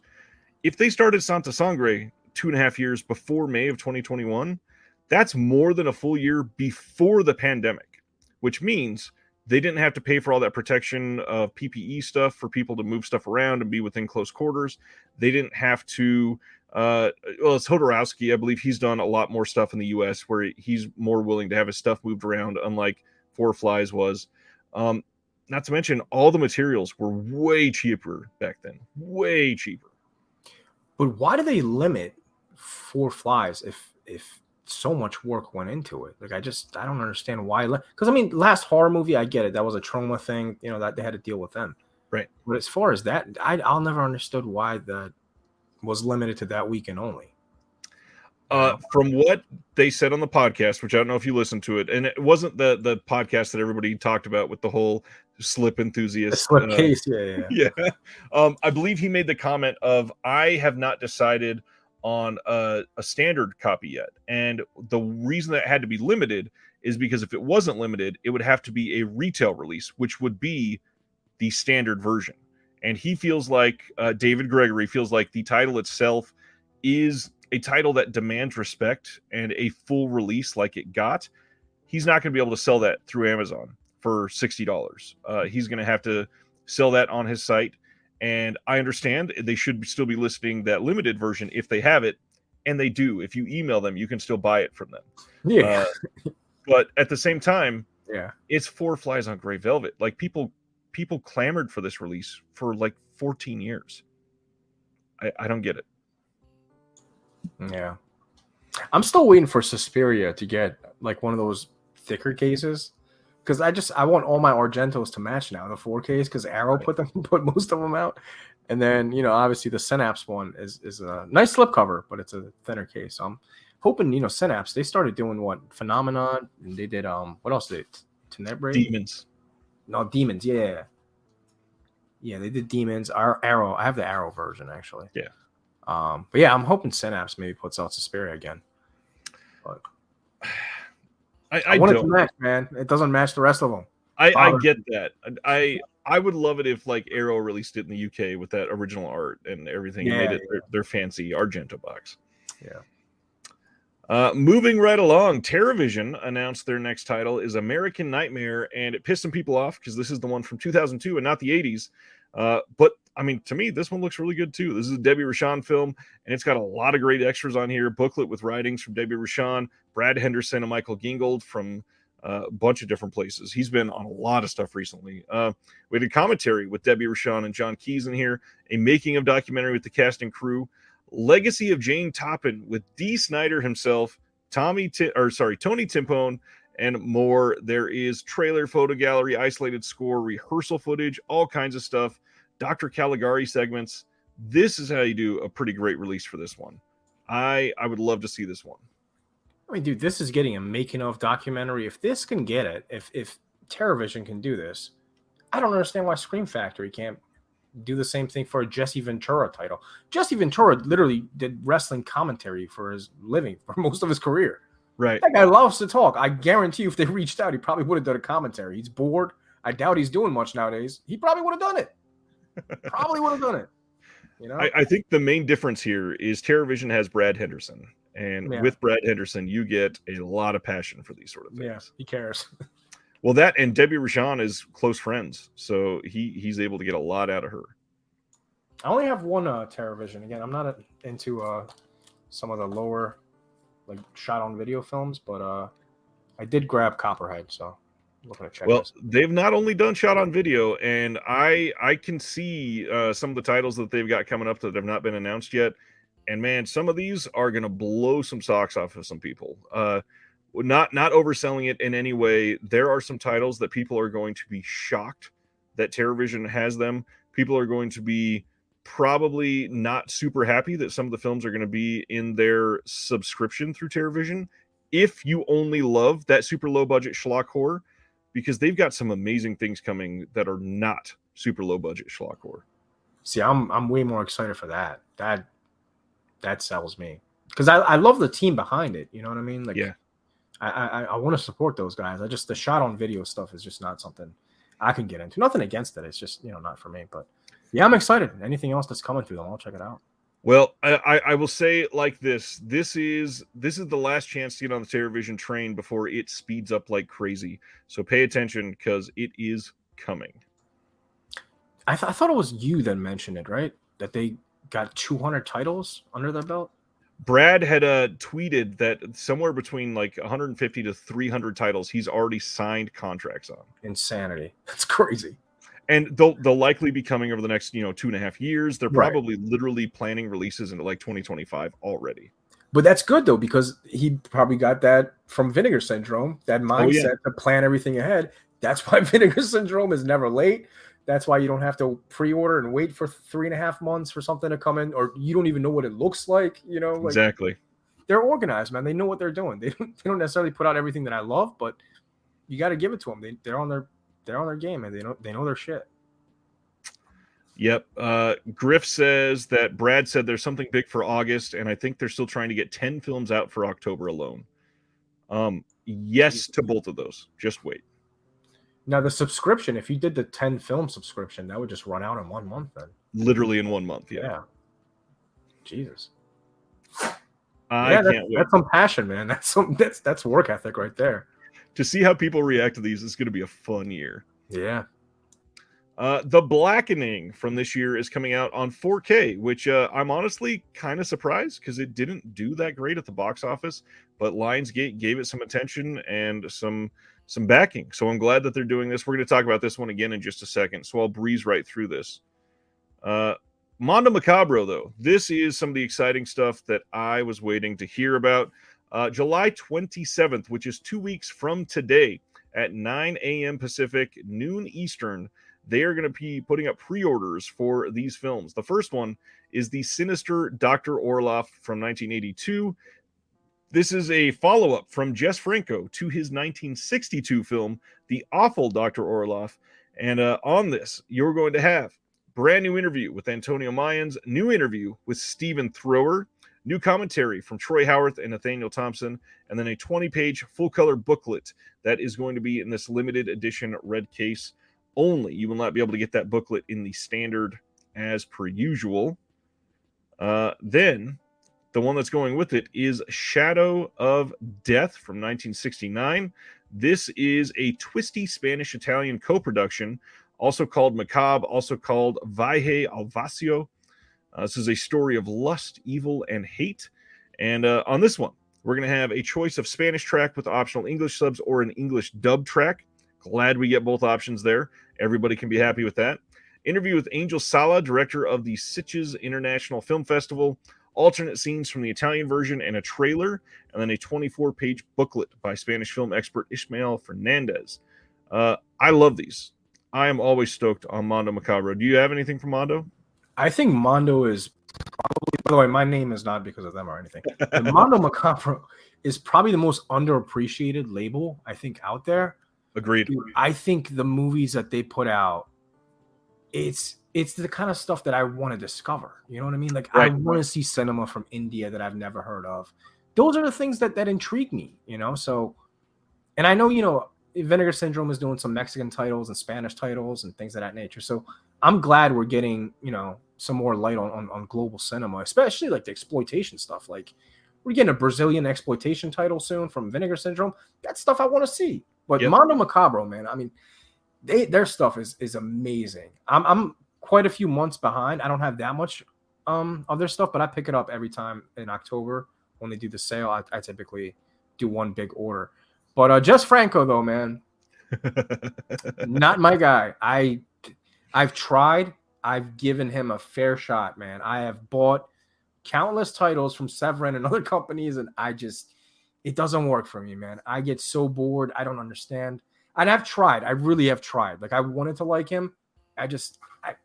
somebody sell me on him. Tell me one movie I need to check out, and I legitimately want to like check it out. But What have you seen from him already? pretty much everything from Severin. I bought all the what was a Wild Night of Sex and Shining Sex, all the sex movies, you know. So Yeah. if I'm going to recommend, knowing your kind of taste, I would say to check out his older, very horror specific titles. And the ones that you're going to find those from right now only, and I'm not going to say go spend a lot of money on these because they could very well get an upgrade in the next couple of years to 4K. Redemption, which was a partner label of Kino for a long time, put out some of the older, just specifically horror titles from Franco. And I don't love Franco either. And those are the ones that I've liked way more than his batshit Severin Italian. Yeah, the slow, sexy movies do not work for me, bro. I can't get into it. You know, even when they were trying to sell it on their podcast, when they mentioned like, yeah, if you're into, you know, naked women reading books for 35 minutes, it's like, that's not a selling point. I don't know, man. It does not sound like something I need to check out on Blu-ray. Yeah, I don't need the slow zoom in on vaginas or anything like that. But it's like full bush in 4K. Like I don't need to see that, man. That's okay, you know. But funny enough, as we talk about this, the awful Dr. Orloff is actually one that I really enjoyed. It's probably the film from Franco I've enjoyed the most. So I'm actually kind of really eager to see this one. That man's eyes on the front cover is selling me on this one. I can tell you that. That guy looks insane. Well, and I love this alternate art too. Yeah, it's got a very retro look to it. I like it. Yep. All right. So that is the upcoming Mondo Macabro pre-order. Again, 2 weeks from today. You can get that on their site. And I believe, did it say in here? I think they said that they were shipping like shortly after. They're not seeing this being some long wait or anything like that. Let's go support those guys. They really deserve more attention on that label because, man, they really go out of their way to discover some cinema that you've never heard of before, and trust me on that. And literally almost every single film that they've ever put out, I would say, is probably at least like a 4 out of 5 for me. There's specifically 2 movies that I want to check out from them, and I'm going to ask your opinion because I'm sure you've probably seen them. Human Animals, and I think the other one is called Silip. Silip, Silip. Okay, yeah. Those 2. Would I like them, do you think? Silip, probably not, if you don't like the slow Jess Franco sex films. But it is very different than that. So I would say maybe still. It's not very Franco. Human Animals, check it out. It's I heard that's batshit crazy. It's wild, dude. You would like that. Yeah, those are the 2 that I definitely have my eye on in October. I want to grab from them. John Peters says Silip is a masterpiece. I did hear that there's some animal cruelty. Don't they slaughter I believe like literally in the first 5 minutes, if I remember right. I really wish they would start putting just warnings on there so I know which ones, you know. Well, and I'll shout it out again. I don't know if you've heard it or if everybody on the listening right now has heard it, but doesthedogdie.com. You can go in and type in literally any film, and most of the time people have responded if there's not only animal cruelty, but sexual assault, suicide, certain like, do they show eating? Is there stuff that would trigger like trypophobia? There's all kinds of triggers listed, and it's actually a really, really great site. Yeah. I've used it multiple times for my wife. Sure, that's very useful. Yeah. And I'm not even like a sensitive person. Literally, the only thing that bothers me in film for the most part is animal cruelty, just because it's real. Like it's not made up. This isn't, you know. But yeah, man. I mean, I know Grindhouse releasing. They did Ferox and Cannibal Holocaust. I think they had animal cruelty free cuts, which I appreciate. I think more films should do that. And it's funny because Calamity of Snakes did an animal cruelty free version, and there's still animal cruelty because the whole fucking movie is just animal cruelty. There's nothing that they could cut out more. Otherwise, it would just be not a movie. You know, just be like, I think he said it was 12 or 13 minutes shorter. He said than it the was film. 12 minutes that they had to cut out. Yep. John wanted to highlight Human Animals and said, it's wild. A dog fights off a man over a woman. Jesus. I am sold. Wave, he says, is there, or she, I guess I don't know the gender for Wave. Is there a suicide trigger list? It's, if you go into the film, there's a full list of all of the things that they log there. And when people go on there, they can log that there's something there. So it'll basically say, is there depictions of suicide? And if somebody is logged yes or no, it will show it for you. And, not to spoil anything, but, when we get into our conversation about surrealism, there's a film that I know you haven't checked out yet that's got a Criterion. This is hands down. It checks off every trigger out there. Like this, I am shocked that this movie is legal and available. I am shocked, which we'll get into just to hype up the conversation. But that movie, holy shit. And no one ever talks about it. Like no one. I've heard zero reviews about it. No one ever talks about it. But it's out there, man. And it's got, if you thought Solo and all those movies were bad, oh my, Solo is a Disney film compared to this. I will watch Solo with my breakfast. I'll never watch this movie again. Oh my God. This movie is, we'll get into it. Jimmy the Lip is asking, what if they eat the animal afterwards? Does that help if they show it on film? I guess in a way, but I just don't want to see like I don't know. It doesn't add anything to the movie. And I'm one of those people, like those type of movies used to kind of excite me because I like to be disturbed. Like it made me feel alive. But I'm much older now. I don't need to see like monkeys being beheaded for me to, you know what I mean? It's just not something in cinema that I just, at my age, appreciate. And even then it disturbed me. You know what I mean? I just, yeah, that person knows it. Sweet movie. Holy shit. One person knows this movie. Have you heard of it? I think I've mentioned it in your chat room before. Yeah, I've definitely heard of it. I've asked for it on Blu-ray, but I've not seen it yet. It's on DVD. They'll never put it out on Blu-ray, bro. This movie, Criterion probably won't, but somebody could. No, yeah. I mean, it's on the Criterion Collection. It's got a DVD, but and it's from the same guy that did the Coca-Cola Kid, which was a partner label movie. Yeah, dude, this movie, you will be speechless, literally. Just everything in this movie is just wrong, like everything. I wanted to highlight Carrie Mulligan brought up Der Fan, The Fan, and Deliver Us from Evil from Mondo Macabro. The Fan is astonishing. That's easily like one of their top 5 best movies that they've released. Easily. Let's see. I have heard of Sweet Movie, and yeah. Roughest movie out there, man. Roughest Wait, movie is this out real? Sibner says it's coming to 4K soon. No, there's no They've way. already announced it from another studio. I don't think that's true, but there's no way they're giving a Sweet Movie a 4K treatment. I refuse to believe that. I mean, I could see like a bootleg company in Germany doing it. He says it's real. And Ryan, the fucked up part is like the movie is really like the sets, like it's a beautifully shot movie. It looks pretty crazy.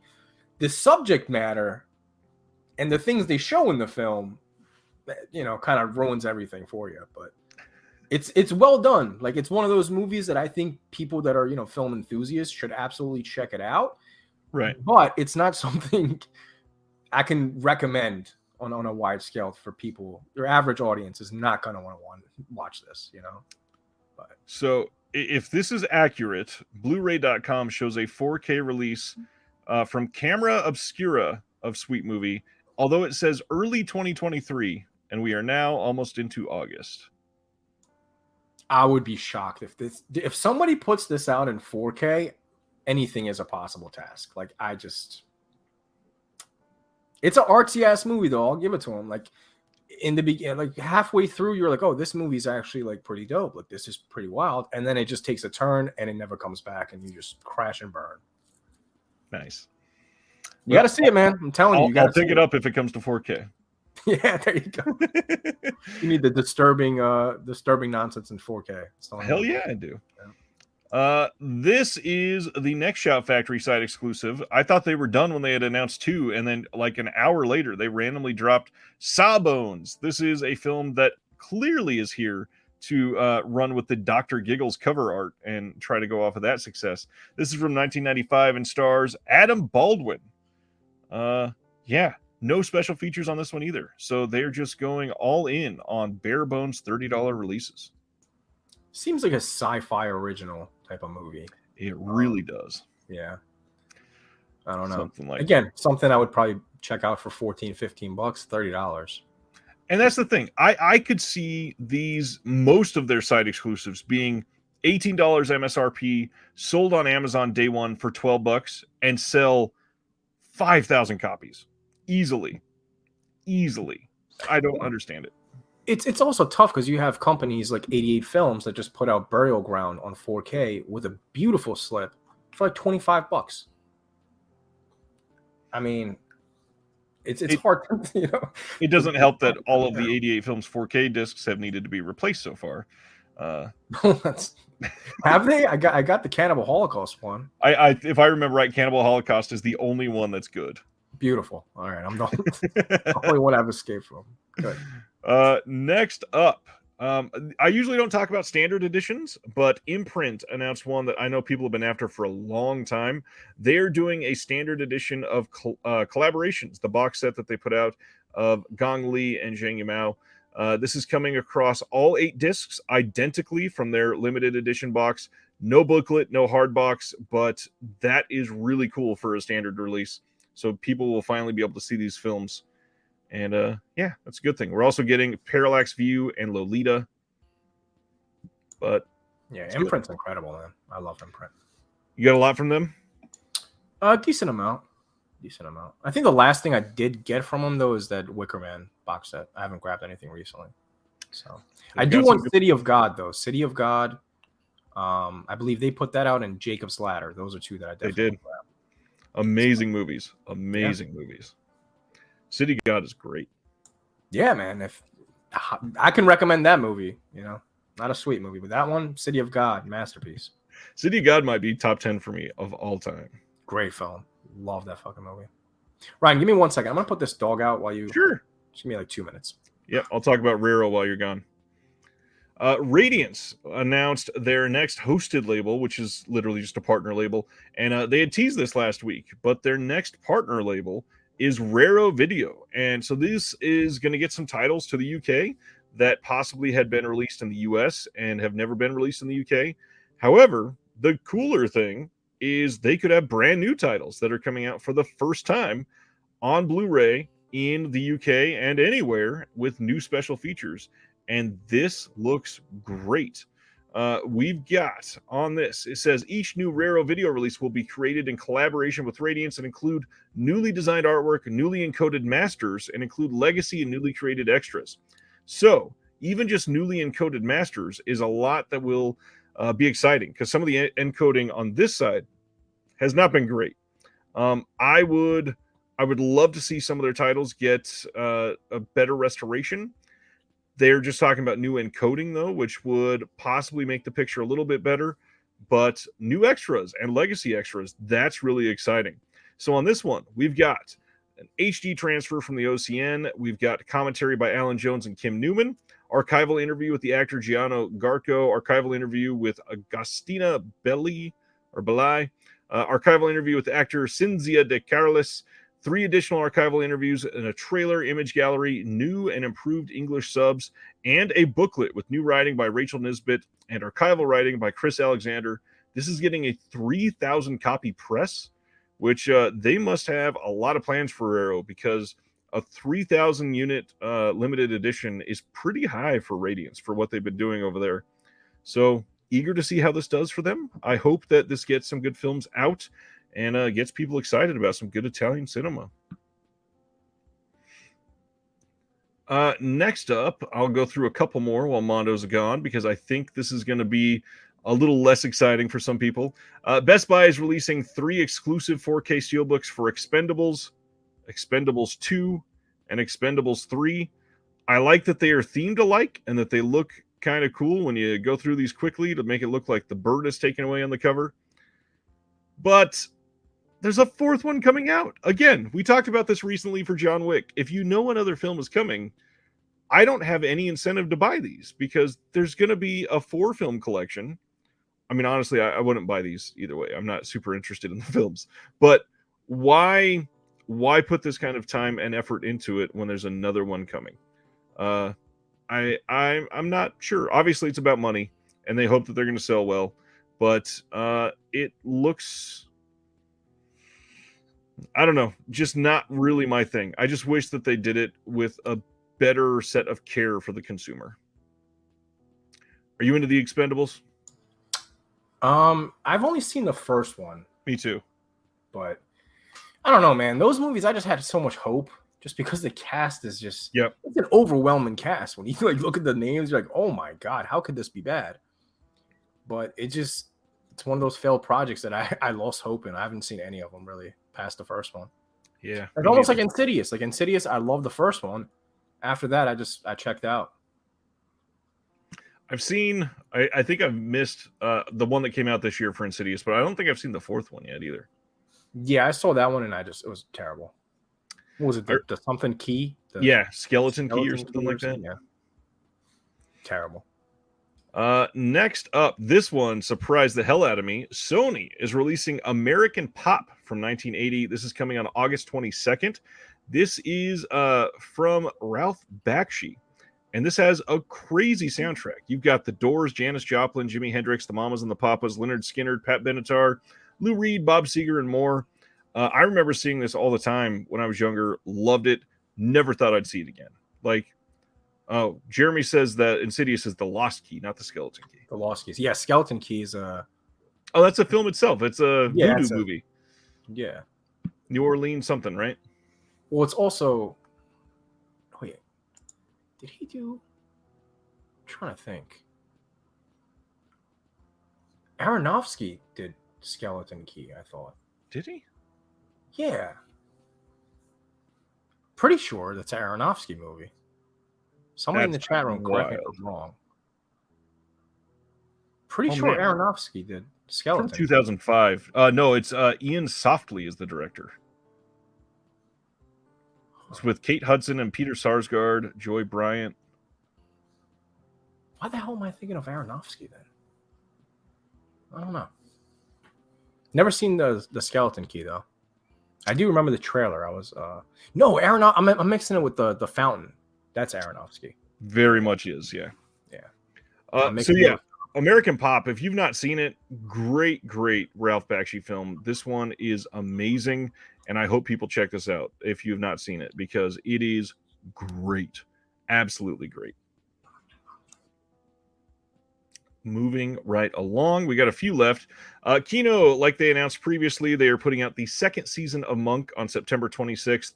You can count on the third season to come out the following month. This is going to have all 16 of the episodes from season 2. You've got a handful of featurettes on here, but it's really not a lot. You've got less than 20 minutes worth of special features over an entire season, which I don't know. I guess it'll probably be on a couple discs and a couple of the features on each disc, and that's it. But I don't know. I guess I wanted more, but now with this being an HBO original, it was not HBO original.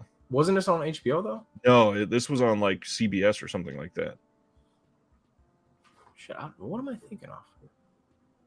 I don't know. This might have been Fox. I'm not sure. One of the two. I'm surprised they're doing more TV stuff though on Blu-ray. It's done very well for them. Night Gallery killed it, and then they announced Columbo. Soft announced on an interview. There it goes. Yeah, this was USA. Gotcha. This was immensely popular, but yeah, Columbo is getting great reactions, and they are very eager to get that out.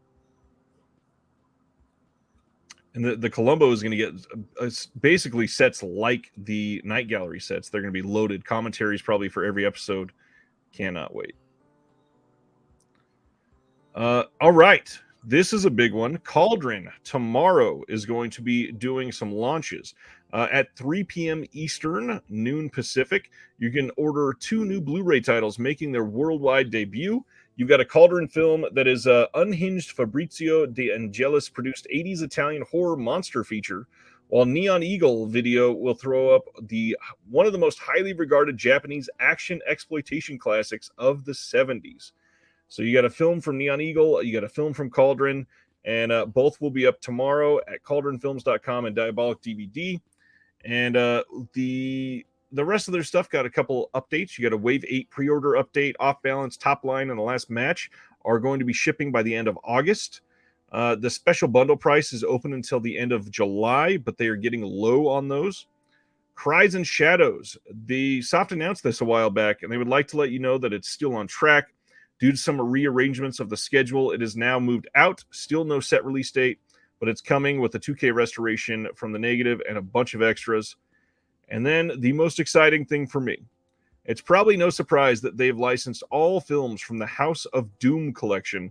So instead of single releases, they've decided to make it a comprehensive Blu-ray box set with all 4 films. Fulci's The House of Clocks, The Sweet House of Horrors, plus Umberto Lenzi's The House of Witchcraft and The House of Lost Souls, all are restored in 2K from the negative, loaded with extras, new artwork, and CD soundtracks for 2 of the films. Currently working out the final details, but we will have a dedicated pre-order for this soon, likely by the end of the summer. This sounds amazing, like exactly what I want. Yeah, I'm really big on Cauldron, man. I think they have a wide range of films. They do.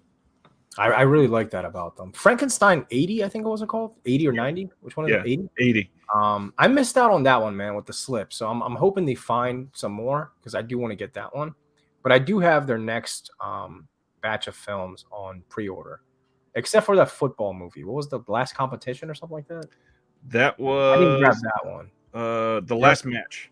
Yeah, the last match. I didn't grab that one, but the other 2 I did grab. Especially that Alien movie. I really want to see that. Yeah, that one was crazy. I've liked pretty much everything that I've seen from them. They've done great so far with pretty much every release. Even that movie Sator, or is that what it's called? Sator. Yeah. That's a great recent folk horror. Yep. Movie that you should absolutely check out. That was on Shudder for a while, so I don't know if it's still on there, but if you want to watch it before you buy, I love that movie. And Murder in the Blue, I think it was the other one. Murder in a Blue World. That's a Murder in the Blue World. That seemed like something that Criterion would put out. Like that was like Criterion level of like cinematography. It was just like, wow, this is. So I love discovering movies like that, man. Like I would have never known that movie existed. You know. And he's been getting a lot of love. I mean, Severin put out the Kinky collection. Altered Innocence is doing that 2 homosexual film set from him this month. You got this. I think there was 1 or 2 other releases. What is the film that they put out? With the cleaver in the guy's face from Severin as well. That's also Eloy de la Iglesia, I think. Cannibal Man, was that it? Yeah, Cannibal Man. Yeah, Cannibal Man. Actually, Altered Innocence. I don't have much from them, but they started putting out some of that director Mandico, I think it's his name. Bertrand Mandico. That Mondo Macabro also put out that release too. Yeah, The Apocalypse After, Wild Boys, and After Blue. Those 3. Yep. We'll get into surrealism, but that guy I think is one of the modern surrealists. Like I love his stuff, man. He's just good, yeah. I think the standards are still available. So Altered Innocence. They put out those 3. Those are bangers. Good stuff. So yeah, remember tomorrow, if you're into the Cauldron or Neon Eagle stuff, you might want to go in there to pre-order tomorrow, 3 p.m. Eastern, noon Pacific. All right, we're down to like 5 more left, thankfully. August 15th, MVD Entertainment is putting out Wrong Reasons from 2022. I have not seen this, but this is a Kevin Smith film. Like he's involved in it and is in it, as well as Ralph Garman and Dave Koechner. Not sure how this went over, and I didn't hear anything about a good release of this, but I don't know about you. I'm into some of the Kevin Smith stuff, and I will check this out. Yeah, he also produced this.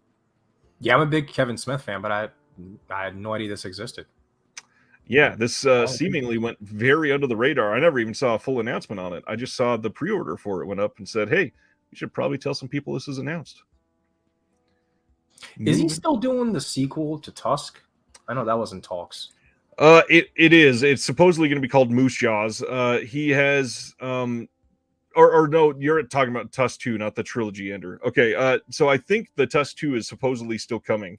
He's been up in the air a lot, but also he had the mental health sort of scare recently that he went through. So a lot of this could change at any moment with him. He's very sort of spur of the moment. I'm going to make a movie this weekend type of person.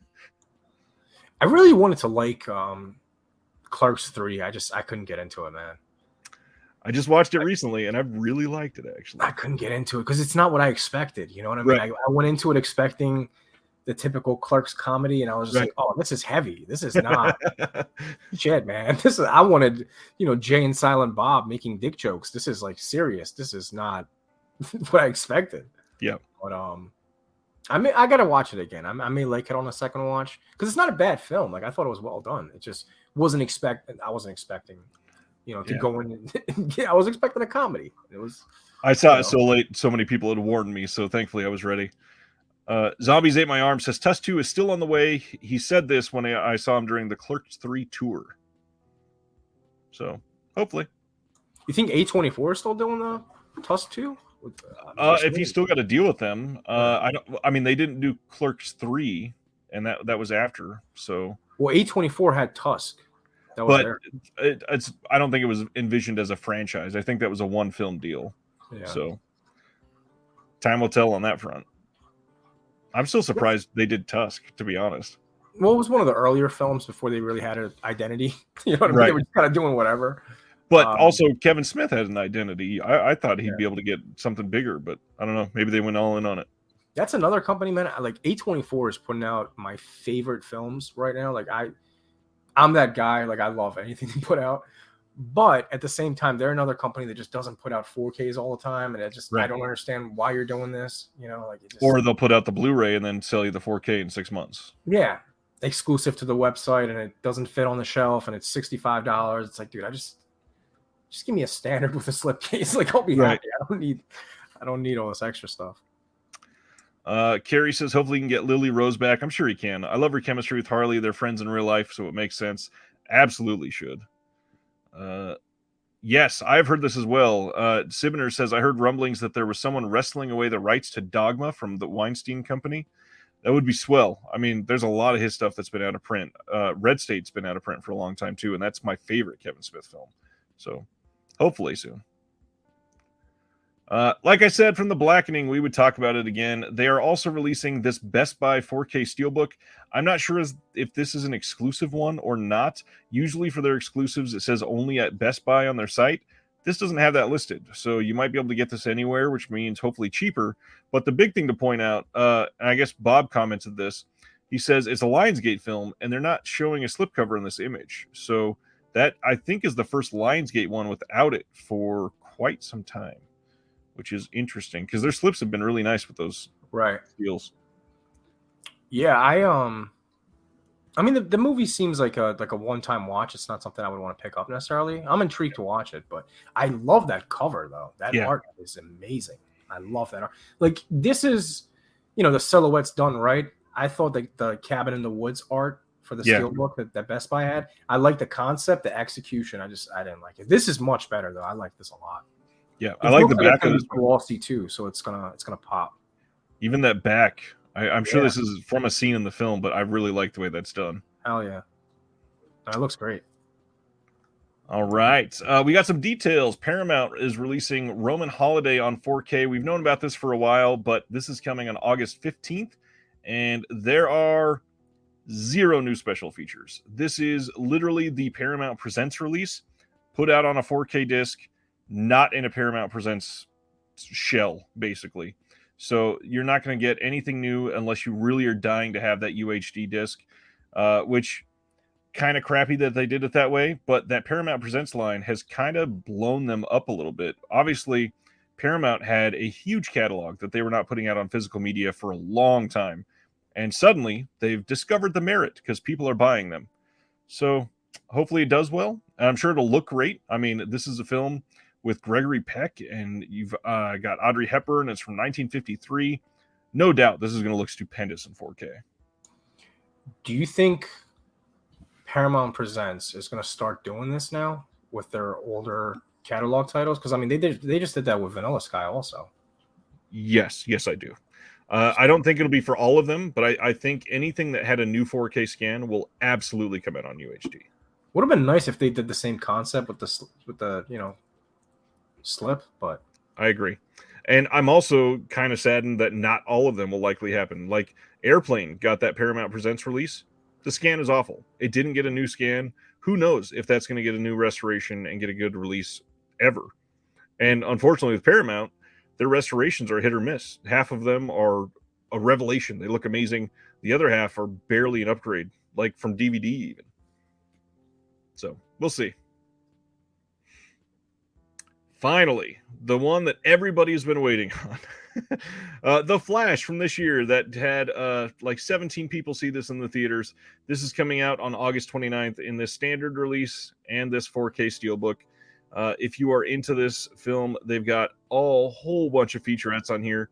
No length on these, though, so who knows. But the cool thing is this also includes The Flash Escape the Midnight Circus, which is a 6-part podcast. It's an original scripted audio series featuring Max Greenfield playing as the Flash. And yeah, probably one of the biggest box office bombs of the last 4 or 5 years, getting a decent 4K release. Yeah, I'm not a Marvel and DC guy. I skip on all these movies. So. That makes sense. And that one is absolutely worth skipping from everything that I've heard. Do you think Indiana Jones is going to do worse than this? Because that had a $300 million budget, and it's shitting the bed pretty bad. Yeah, I don't think it'll do worse than that at all. Yeah. I think it's going to do much better overall. It's got the nostalgia play. That's a lot more useful than the comic book play right now, especially the multiverse comic play, because that is overplayed in every circle. Let's see. Good special features. Yes, Wave. Agreed. Carrie Mulligan says, I love The Flash. That and Mission Impossible 7 are top tier summer releases. I mean, from certain people, I've heard it's good. Chris Silvestri says, Titanic is Paramount and that needs a 4K. You got to talk to Mr. Cameron about that one, my friend. It says Disney owns it. Yeah, I thought it was a Fox title.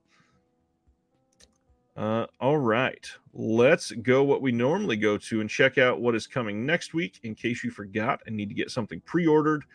We got Hugo coming on 4K from Arrow. To Live and Die in LA, 4K from Kino. Hopefully Mr. Friedkin has finally let that out of his hands. The Last of Us, the complete first season, which got tons of Emmy nominations this week.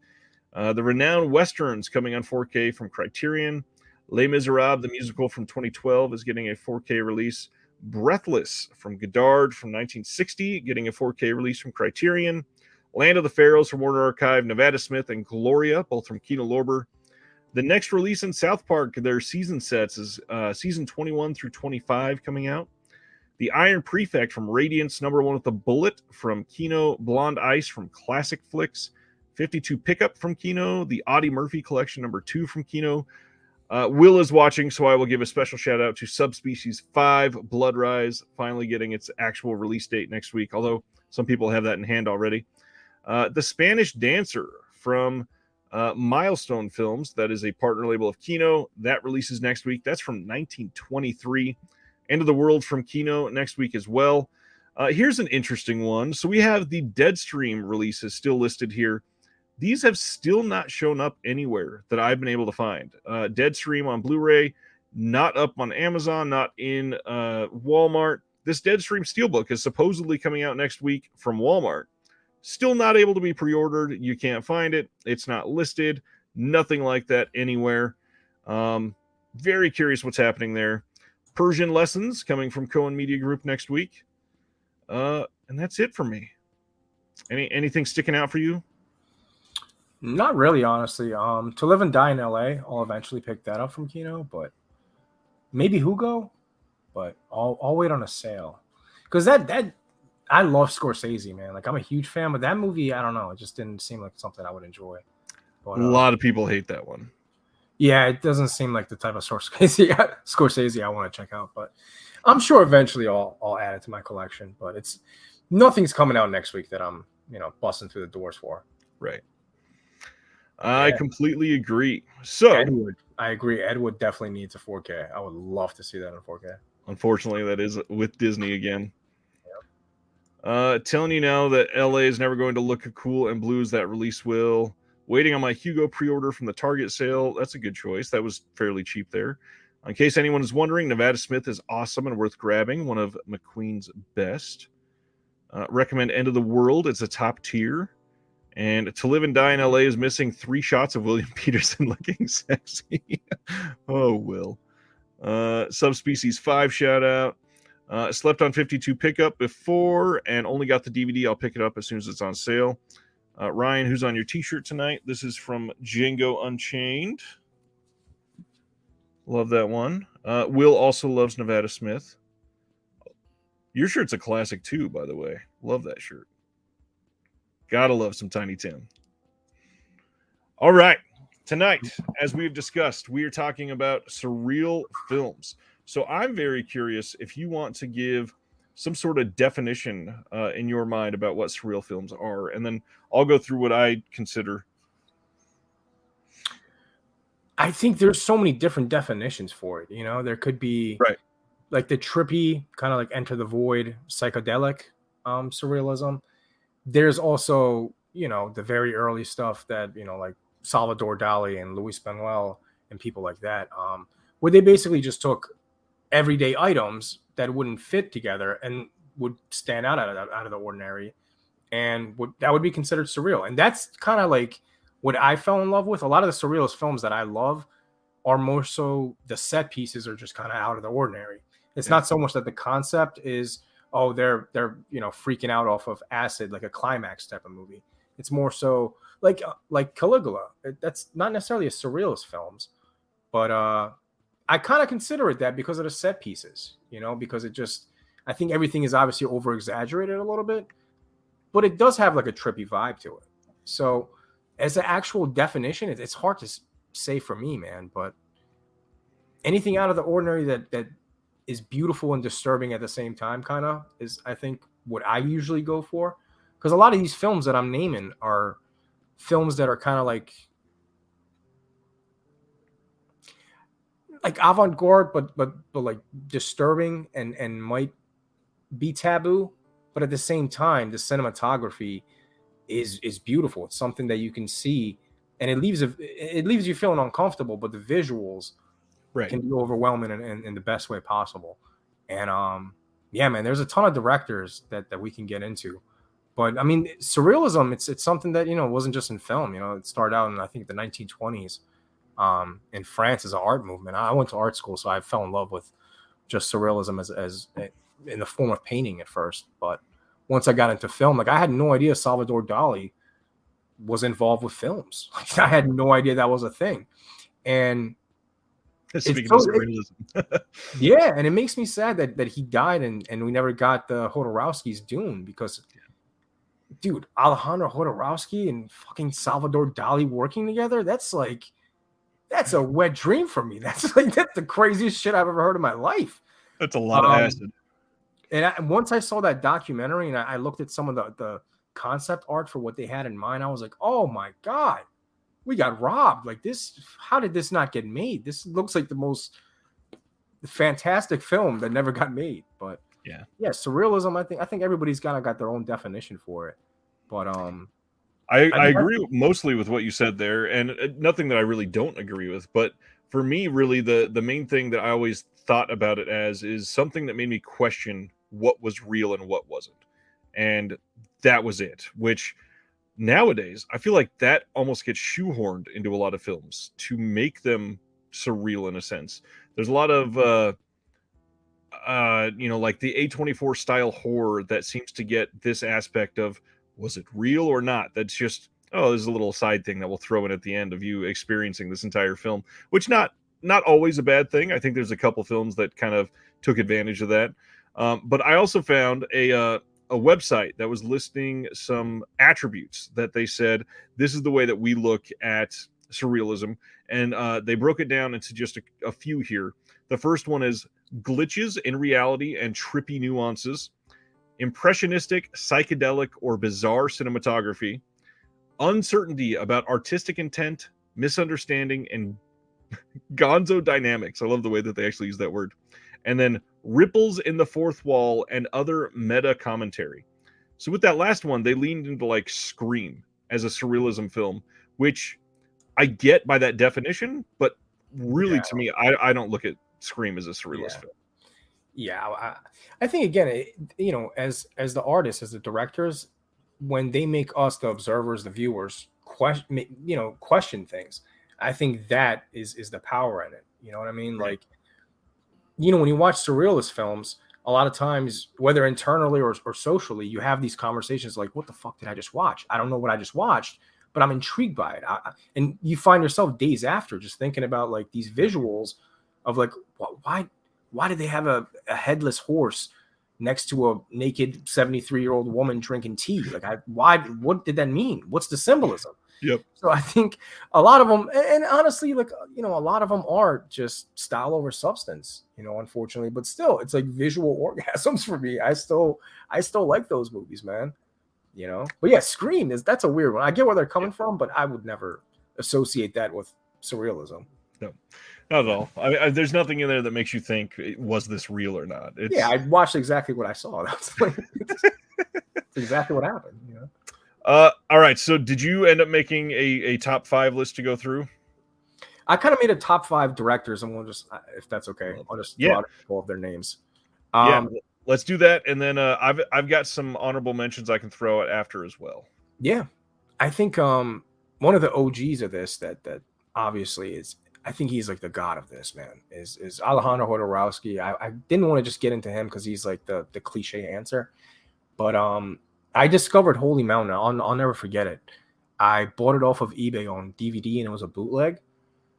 And when I watched it, like, it was literally a Salvador Dali painting coming to real life, because I was just like, what the hell am I watching? Why are there frogs and toads dressed as princes, and why is it blowing them up, and why is there butt cheeks doing paintings? And it just and it honestly, still till this day, I'll never forget those images in my life, because it just, and it's also very cliche, and you hear this all the time where people say, these masterpieces, at any moment you could pause anything, and a screenshot of that, you could put it as a piece of art on your wall. But I think I would argue that Holy Mountain, like, literally you could do that. El Topo, Holy Mountain, Santa Sangre, which we mentioned earlier. If you don't have that 4K UHD from Severin, like, get that. That movie is beautiful. And I love cult films, so that cult aspect into it with the religious cult in the beginning of the film, I love that also. But Jodorowsky is one. He's into tarot cards. He incorporates a lot of symbolism and spirituality into his films. And even in Holy Mountain, breaking the fourth wall, he literally does it in the moment. Like, he literally, it's like, which kind of caught me off guard. But Holy Mountain, which I'm sure pretty much everyone in the chat room has seen, if you have not seen that, watch that ASAP. Like, Holy Mountain is the holy grail of this shit, man. I don't know how you feel about Jodorowsky, but that guy I'm going to get a Jodorowsky tattoo eventually of Holy Mountain or something on me. I love that man that much, man. He's got a couple movies like Endless Poetry I haven't seen, and Dance of Reality. I own both of them, but I haven't seen them yet. Have you seen those? I've not seen those two. I've seen like the heavy hitters from him. Yeah, I have both of those, which I guess the recent movies that he's made.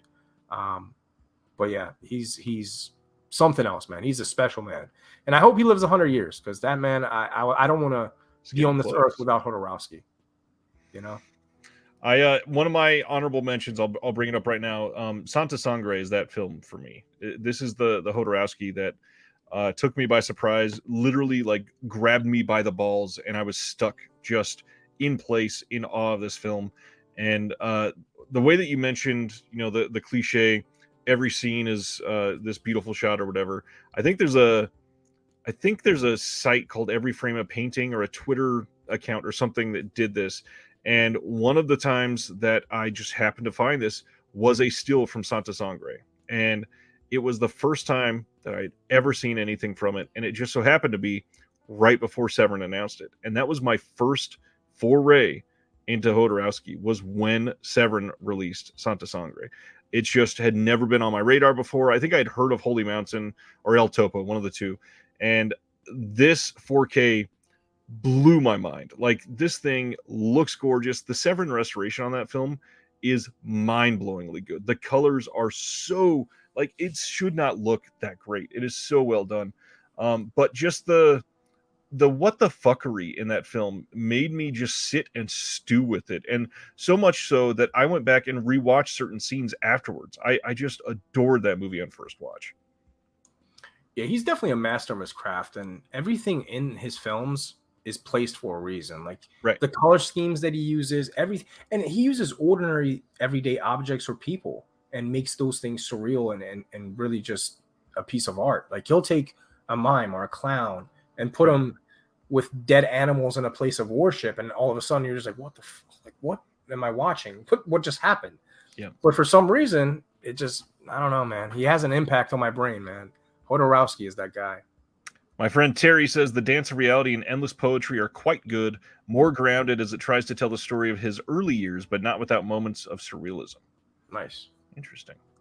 And then Tony says Santa Sangre is one of those films that the violence looks absolutely beautiful. Very true.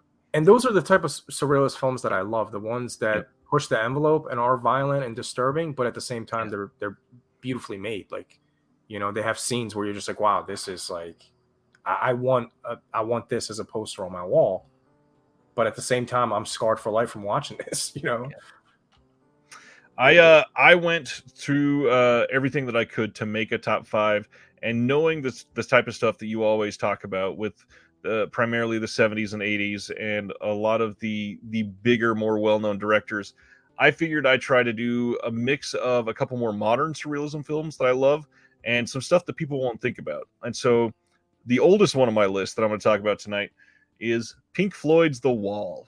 I love Pink Floyd's The Wall. I've watched this film so many times, saw it way too young.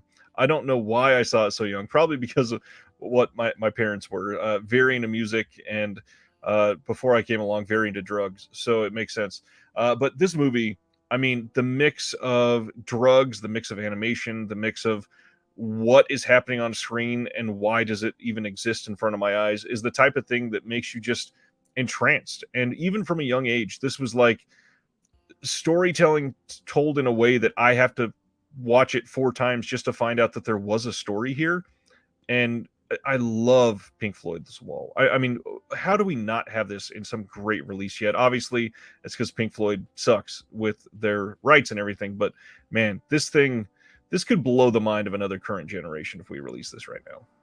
I agree 100%. I remember back in the day, like 15, 20 years ago, where you would see the gigantic box sets of vinyl that Pink Floyd would put out. So they knew what they were doing with the packaging and stuff. I can only imagine this getting like a nice release. Like they would blow. Oh man, I would love to see that. But this movie, I actually I tripped on mushrooms to it, and it's an experience. It's an experience, and I loved every moment of it, and it changed the movie for me. It's hard to describe it unless you've kind of done those things, but it becomes an actual experience. You know what I mean? Like I experienced the movie in a way I have a hard time putting in words, but I enjoyed it on a level I shouldn't have. You know what I mean? So it's definitely a psychedelic movie that will catch you off guard if you're on certain things, you know? Love that. And you bring up the mushrooms. It's funny as hell. I've got a close friend that is currently growing some magic mushrooms and has offered me many. And unfortunately, my line of work does not allow for that. So yeah, we shall see. Yeah, it's one of those things that I got into my I did it for the first time in my 30s, and it kind of like changed my perspective on everything. So it's one of those things that it's hard to put in words unless you've done it, but it's an awakening, man. You look at life different, you know. I mean, you got to look at the way people like therapists are using microdosing to handle trauma and PTSD right now, and everything to get past some of these things. It's certainly something that is scientific and rooted in realism at the heart of it, oddly. The first time I took it, man, I tripped balls, and I ended up in my closet crying for like 5 hours, and I got over a lot of stuff that I was stemmed from my childhood and stuff. You know what I mean? So I can totally understand. I'm serious. I just sat in my closet. I'm laughing because Sardis says send him my address. And I fully accepted that this was going to be a trip where I was going to go through like an emotional overcoming. So I knew what I was signing up for. So I didn't let it so much freak me out. I just kind of let it do its thing. Good. And it got a lot out of me, man. I mean, it was definitely a positive experience overall, I would say. Good. What do you want to highlight next, my friend? Oh, man. Let's talk about, because I got a lot. Let's talk about the Cronenbergs. I'm gonna talk about David Cronenberg and Brandon Cronenberg, because I think Brandon is picking up right where his father left off. Because that dude right there, man, holy shit! I've seen Antiviral, I've seen Infinity Pool, and Possessor. Possessor is number one for me, but love that movie. I think all are in the surrealist categories, but his father. Videodrome, I would say, is probably the best example of surrealism when it comes to the Cronenbergs. Obviously, Naked Lunch is definitely a surrealist film. I still haven't figured out what that movie quite means, but I don't think one Cronenberg day, has either. yeah, I don't. It doesn't quite make sense, but it's a thing you should absolutely check out.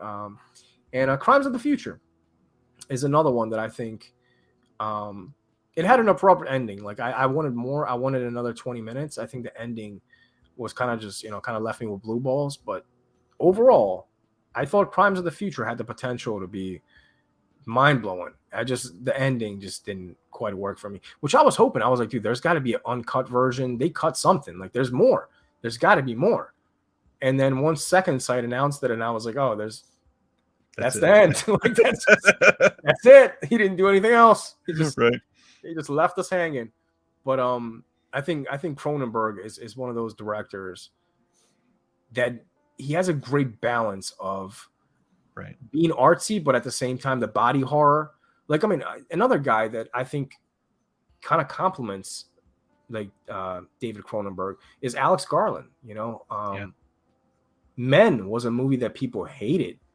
That was my favorite movie of last year. Like, I adore that movie because I think it's a lot of people misunderstood that movie. They thought it was just, a movie bashing men, and I didn't get that from it at all. I got that. Oh, men are traumatized and they don't get over their trauma, and it's a repeating cycle. We don't talk about it. We stuff it inside us. We pass it down, and it's just a repeating cycle.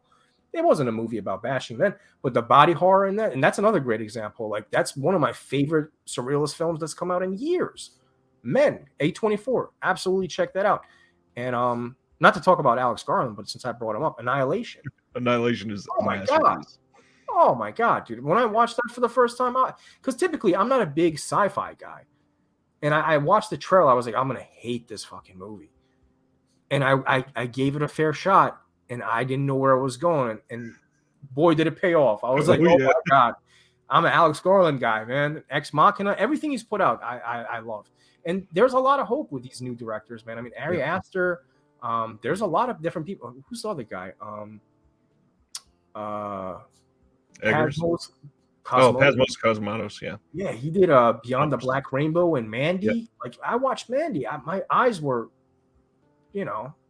I needed condom for my eyes, dude. I was in a different world.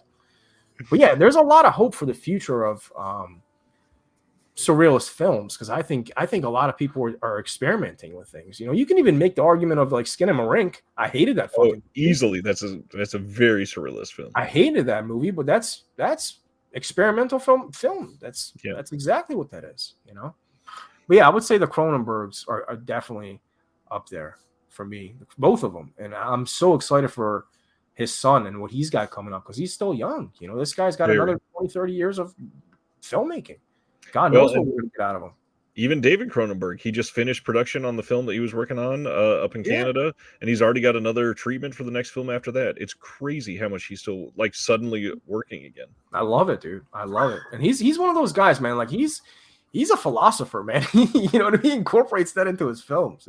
He's an interesting guy. I love him, man. Well, and we haven't even talked about probably the most impactful of his films, just in terms of like mainstream approach, I guess. But you can't talk about Cronenberg without mentioning The Fly. The amount of like what if in that film, and is science going too far, and cloning, and all of that, all rooted within a story of a man like trying to discover who he is as a person while he's becoming the Brundlefly, and even showing this amazingly super like chemistry full relationship of love with Gina Davis. That's one of the most genuine showing of love and blooming love in any film. And when you see it, that it's in this grotesque film, so much of that film is just like, what am I watching? Yeah, there's layers to it, man. You have to peel away the layers. That's the beauty of his filmmaking. Yeah. Also, another one, Crash. I mean that clearly inspired a movie like Titane. Yeah. I love Crash. I think that's one of those films that you really benefit off of watching it more than once. Because the first time I saw it, I was like, man, it's all right. It's a little overhyped. And over the years, yeah. And then when I watched it over the years, I was like, oh man, this is very different. Else. This is. I understand why people like this so much. Siviner says, where do you draw the line between surrealistic and allegorical? Like, for me, Neon Demon is more allegorical than surreal. I I don't think think Neon Neon Demon. Demon. I don't think Neon Demon is a surrealistic film at all. No, I wouldn't. I wouldn't consider that a surrealist film either. There's a lot of horror movies like Starry Eyes is another example that has like some some scenes that I guess you could argue could be considered surrealist, but I wouldn't consider some of those films surrealist films. What's another And movie that's like I that? love Starry Eyes too. It's a great one, but it's mostly metaphorical. Yeah, Housewife I think was another one. Did you ever see that? I've not. Yeah, I think that was another like artsy movie that you could argue maybe that's what they were going for, but I wouldn't categorize those as surrealist films. And I mean, a lot of people probably when you start talking about Ari Aster, like you just brought up, everybody jumps to Robert Eggers. And even then, a lot of his stuff, I would say so far, hasn't been super surrealist. Maybe The Lighthouse, Yeah, I but would say like The Lighthouse is. The The other Witch, ones don't know. I mean, there's nothing surreal in the Witch, no, really. It's a horror movie, but it's not, right? And I mean, what was the last one that he did? The Viking movie. Shit, what was it called? The Northman, The Northman. Yeah, I love that movie, but it wasn't. I guess there was some like mythology in there. Supernatural, maybe. Yeah, but that wasn't. I wouldn't consider those surrealist films. I would say a guy like Yorgos Lanthimos. Lanthimos. Yeah, like that guy. There's some I'm excited surrealism for there. what he's got coming up. I mean, Dogtooth. That was a different kind of surreal because just, there's nothing really like psychedelic or anything in there. The Right. imagery is nothing that's off the wall, but the concept of it, you're just like, what the fuck? This exists? Yeah. My dog almost just threw up in the background. Hopefully you got that. And he's got another movie coming out this year, doesn't he? I don't know if it's this year, but yeah, Nosferatu's soon. No, I'm talking about the Yorgos Lanthimos. Oh, Yorgos. Oh, that's right. Emma Stone. He Emma just Stone, put out the trailer yeah. for that one. I was still thinking about Eggers for some reason. Yeah. Oh, dude, Nosferatu though with Robert. Oh my It's gonna be god, great. I'm so excited for that. Yeah. You think that's going to be in black and white? I mean, it wouldn't surprise me. He did Lighthouse in black and white. That's why I'm Right. asking. Like, it seems like the type of movie that would benefit off of being in black and white. Right. Willem Dafoe. Oh man, dude. Oh my goodness. It's gonna be great. I can't wait for that. Next one for me is from a director that doesn't have a ton of surrealism stuff, but I had to go with one of my favorites that really hooked me in the genre early. And funny enough, the surrealism stuff is only in a couple really short scenes. And I got to go with Michael Haneke's Funny Games. So few people have seen this movie, but as you're watching this, like feeling of dread every moment film, that you are just tense and depressed and these people that I'm sort of attached to, they are literally being like psychologically tortured. And then the director starts fucking with you in the best way. Because, we said Scream itself is not necessarily a surrealism film. But when you have a character in your film literally rewinding the movie to change the outcome of something, that, in my opinion, is just a really simple way to say, your feelings don't matter as you're watching this movie. I control this, so screw you. And it's such a great way to take this feeling of dread and just take it up a notch, because you were maybe empathetic for the characters before, but the moment that he changes the rules on you, you can't even tell what's going to happen next. So you're just screwed. You're at his every whim. It's pointless to even try to figure out what's coming next. And I love that. I still have to pick up Funny Games. I love the movie, but I still haven't picked it up yet. Maybe this Criterion, so I'll grab it. And I like both versions. I know that he remade the movie himself. I think they're both masterpieces, to be honest. Is that the first time that's been done? Somebody remaking their own movie? No, it's been done like 5 or 6 times. Yeah. It's such a crazy concept. I've never heard that before. Yeah. It's wild. It is definitely something that's out there. I think my next one, I'm gonna go with let's go with Andrei Zulawski. Possession is probably the movie that most people know him from. Yep. But there's a YouTube channel called Cinema Cartography, I think it's called. They have like 700,000 subs. That's a channel that like it puts me on a lot of movies because they do a lot of research and they cover movies that no one's ever heard of before. And they had a screen cap from a movie called On the Silver Globe. And it looked like a post-apocalyptic like alien movie with very like just interesting set designs where I was just like, Oh, yeah. this looks like something I want to check out. And instantly I knew it was a European movie because I was just like, oh, this is definitely a European movie. I can just tell from the vibe. This is 100%. This is definitely one of those European movies I need to check out. And it's like a 3-hour movie, and they've never finished it, actually. I believe he's Polish, isn't he? I believe he's Polish, yeah. He's Polish. But yeah, they shut down the production for the film. So it's like a 3-hour film, but it's unfinished. And I actually found a great quality version of it on the internet. Somebody sent it to me off YouTube. Actually, somebody in the comment section asked me for my email, and they sent me the movie. Nice. Amazing. This is years ago. Now I have it on Eureka and this other $90 set that I'll never be able to watch. But on the Silver Globe, do yourself a favor. If you're not familiar with that movie, check the trailer out after the stream tonight. I think his vision is something special because he's another guy like Hodorowski, where his surrealism is taking the basics of life, like just regular humans, regular costumes, and putting them in out of the ordinary positions that you would not expect it to be in. Like another movie that's similar to that is what was that? The Thief, the Cook, her lover, and her his wife and their lover. Yeah, like Peter Greenaway is another one of those people where he just incorporates everyday items and just does weird things with them, and it just your mind just has a brain fart. And you're just like, what just happened? I don't know what was that. Happened, yeah, but I love it. I don't know what the fuck just happened, but I'm here for it. So I would definitely say check out Andrei Zulawski. I think he's got another movie called Diabolic. I haven't seen that one, but I think that's also in the Eureka set. So if you got that, it's included in there. Are you familiar with him at all? Have you seen? Oh yeah. I've seen a few of his things, and it's all masterpiece theater. Basically, it's so well done.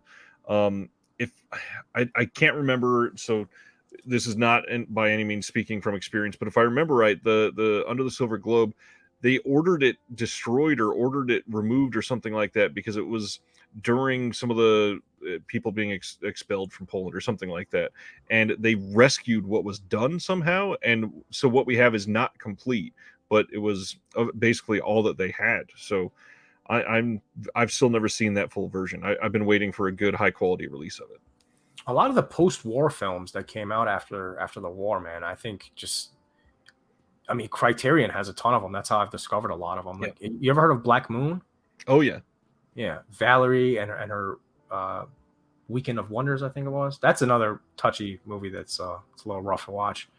But I think European cinema after the war, man, was just, I'm so intrigued by it because they're trying to say so much, and they're doing it through so many different avenues. And I think surrealism was one of them that they really took advantage of. The Tin Drum is another one that I like a lot. You ever see that one? I've not seen the Tin Drum yet. Really? Oh, you got to check that out. Tin Drum. Daisies is another weird one. Yep, Daisies is great. Actually, the I forget which partner label put it out. Hourglass Sanatorium. That's another one that I discovered. Yellow Veil, yeah. Oh, dude, that movie is so crazy. Tales from the Gimli Hospital. You ever heard of that one? No. It's a Guy Madden film. It's in black and white. It's a weird one. Alice, it's another Czech movie.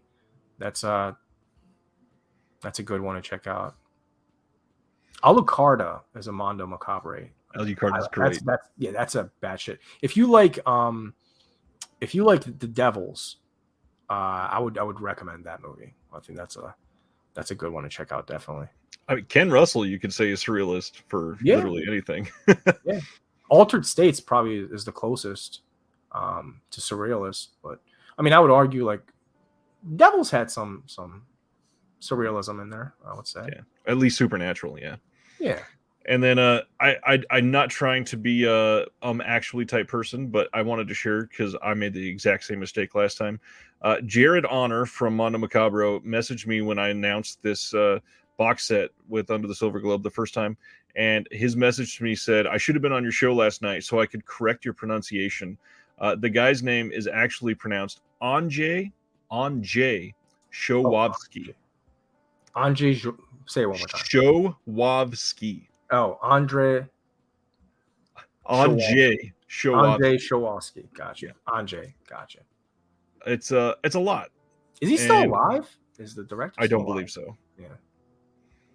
Will probably correct that in just a moment if I'm wrong, but yeah, I believe he's been gone for quite some time. He reminds me a lot of Tarkovsky, like his style of work.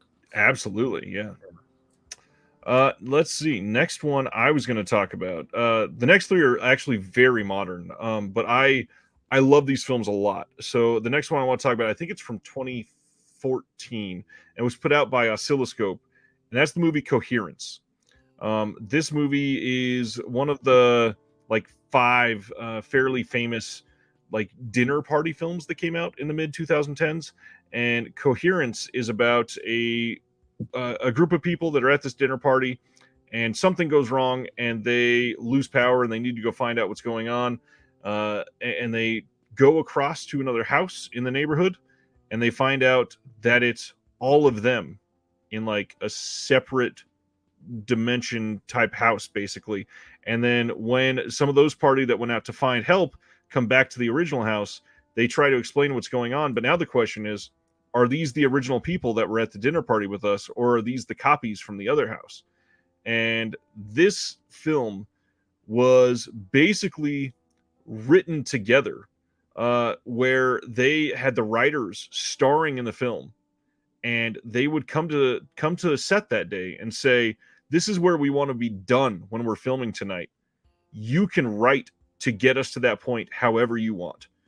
And so these people worked together, and the only people on the set were the people passionate about the success of the film. So it is incredible to see this. What is happening around me? Who can I trust? Why is this a thing? And I love this movie so damn much. It's one that a lot of people have not seen. Really recommend it. I think people should check it out. It's very underseen.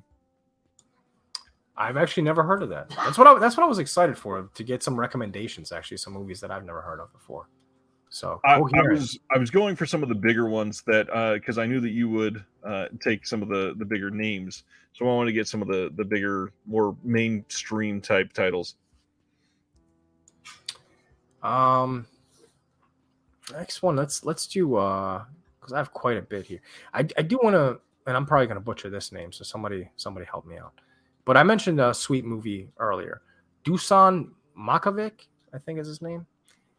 He did 2 Criterion titles, so you can get Mysteries of the Organisms on Blu-ray, and A Sweet Movie is only available on DVD.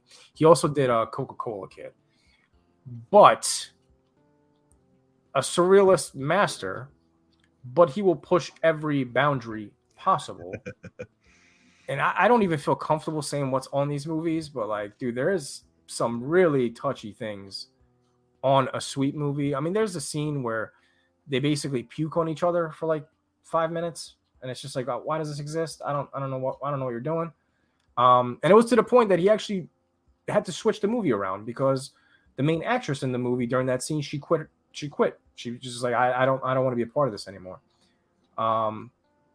Cosmos in 2015. Terry says Shewofsky, his last film was Cosmos in 2015. Oh, I gotta check that out. So he's either still alive or that was his last film. Yeah. Wow, I didn't know he had recent films. Yeah, that's amazing. But A Sweet Movie is one of those, man. You just it's something that, like, I'm so like shocked by it that it leaves me speechless, because I don't want to spoil it. I don't want to like tell people exactly the things, but I mean, Valerie and her weekend, obviously, like, it's a touchy subject because there's an underage person in there. This is very similar in that sense, and then there's other things in there with like throwing up, and it takes a turn where I just don't understand. But the beginning of the movie is beautiful, and you should just turn it off 30 minutes in, and you'll know because the throwing up starts. And when that starts, the lady she quit, she left. And he essentially made a whole different movie that makes no sense with the first half. It's just 2 different films in one, because people literally walked out. They didn't want to have anything to do with it. Wow. It's a wild movie, and it just, I don't know, man. They push the envelopes, but if you appreciate, set designs and the cinematography and all that stuff, like, it's definitely a beautiful movie in that sense. As far as what it brings to your eyes, that's another story, man. But Dusan Makovic, I think is his name. David Holland says it's a Makaveyev. Makaveyev. Dusan Makaveyev. And then I just looked it up. Shuvsky died in 2016, so not that long ago. I think he's from Yugoslavia. I think. I could be wrong.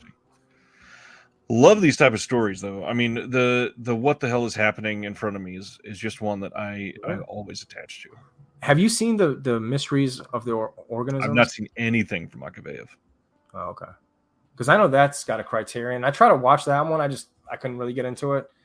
I think the movie is about like sexual oppression, but it seems like more like a documentary because it's just random imagery, right? You know, and it's got a lot of like symbolism in there and stuff, which is cool, but it just, I don't know, didn't capture me. Interesting. So my number 2 is probably a very common choice for people that liked surrealist film from the last handful of years, but still has not been seen by most people, which kind of pisses me off because the movie is so damn good. And I got to go with 2018's Sorry to Bother You. Boots Riley created this amazing movie starring Keith Stanfield, who has been in so many surrealist things already. I mean, he was in Get Out, which you could almost argue some aspects of surrealism. He's in Atlanta, which has some very clear surrealist pieces as part of it.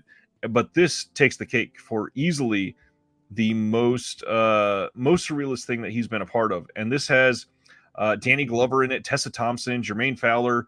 And what they say on IMDb for it is, in an alternate present-day version of Oakland, telemarketer Cassius Green discovers a magical key to professional success, propelling him into a universe of greed. And what's funny is, as this movie goes through, sure, that idea of like going against greed and gentrification and this alternate Oakland is there. And you'll see a couple surrealist things, like a wall moves in the background. You're like, okay, something's going on here. Something's not exactly right. But the ending comes. And this is the most shocking third act for this film that you could possibly imagine. This movie is a literal modern-day masterpiece, and hardly anybody talks about this film. Boots Riley directed the hell out of this movie. It is beautiful to look at in the most weird and like corporate way.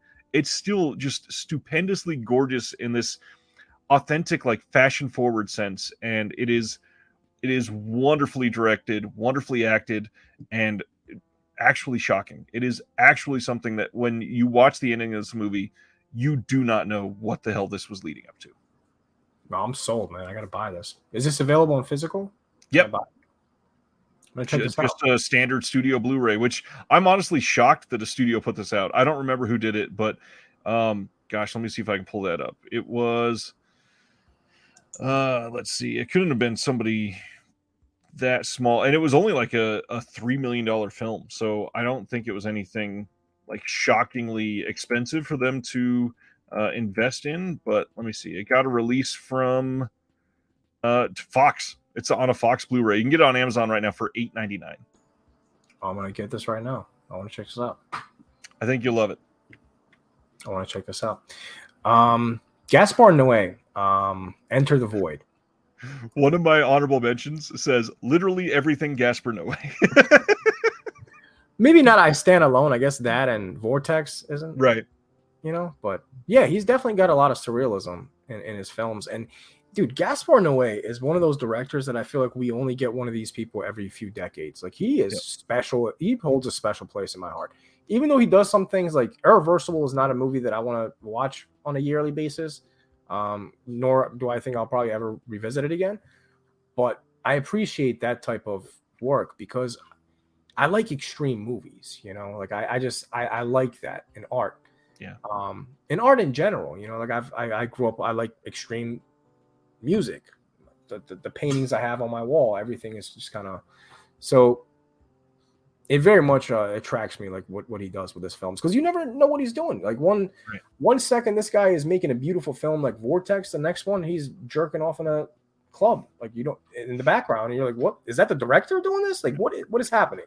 That's the direct, this guy made the movie, the guy in the background, the BDSM guy jacking off. Gotcha. Yeah. That's Gaspar Noé though, man. And it's only right because he's French, you know. I mean, we're talking about surrealism.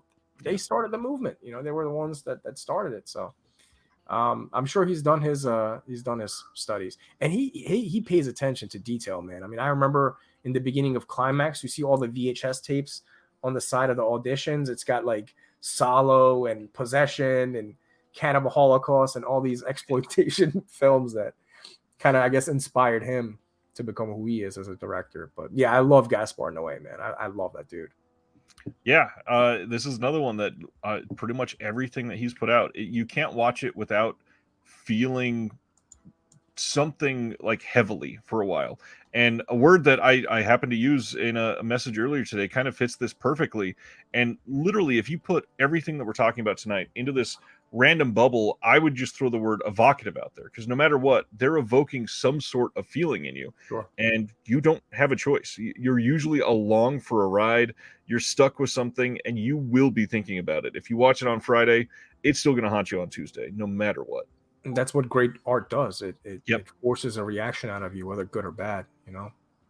Exactly. And that's why challenging yourself with some of these is so important, because you might be jaded with comic book films and The Mandalorian and whatever else. And not that those are bad or, you shouldn't watch them, but every once in a while you put on a Gaspar Noé, or you put on Un Chien Andalou, or, some Salvador Dali mind trip, and you're going to be lost for a while. And that's a good thing.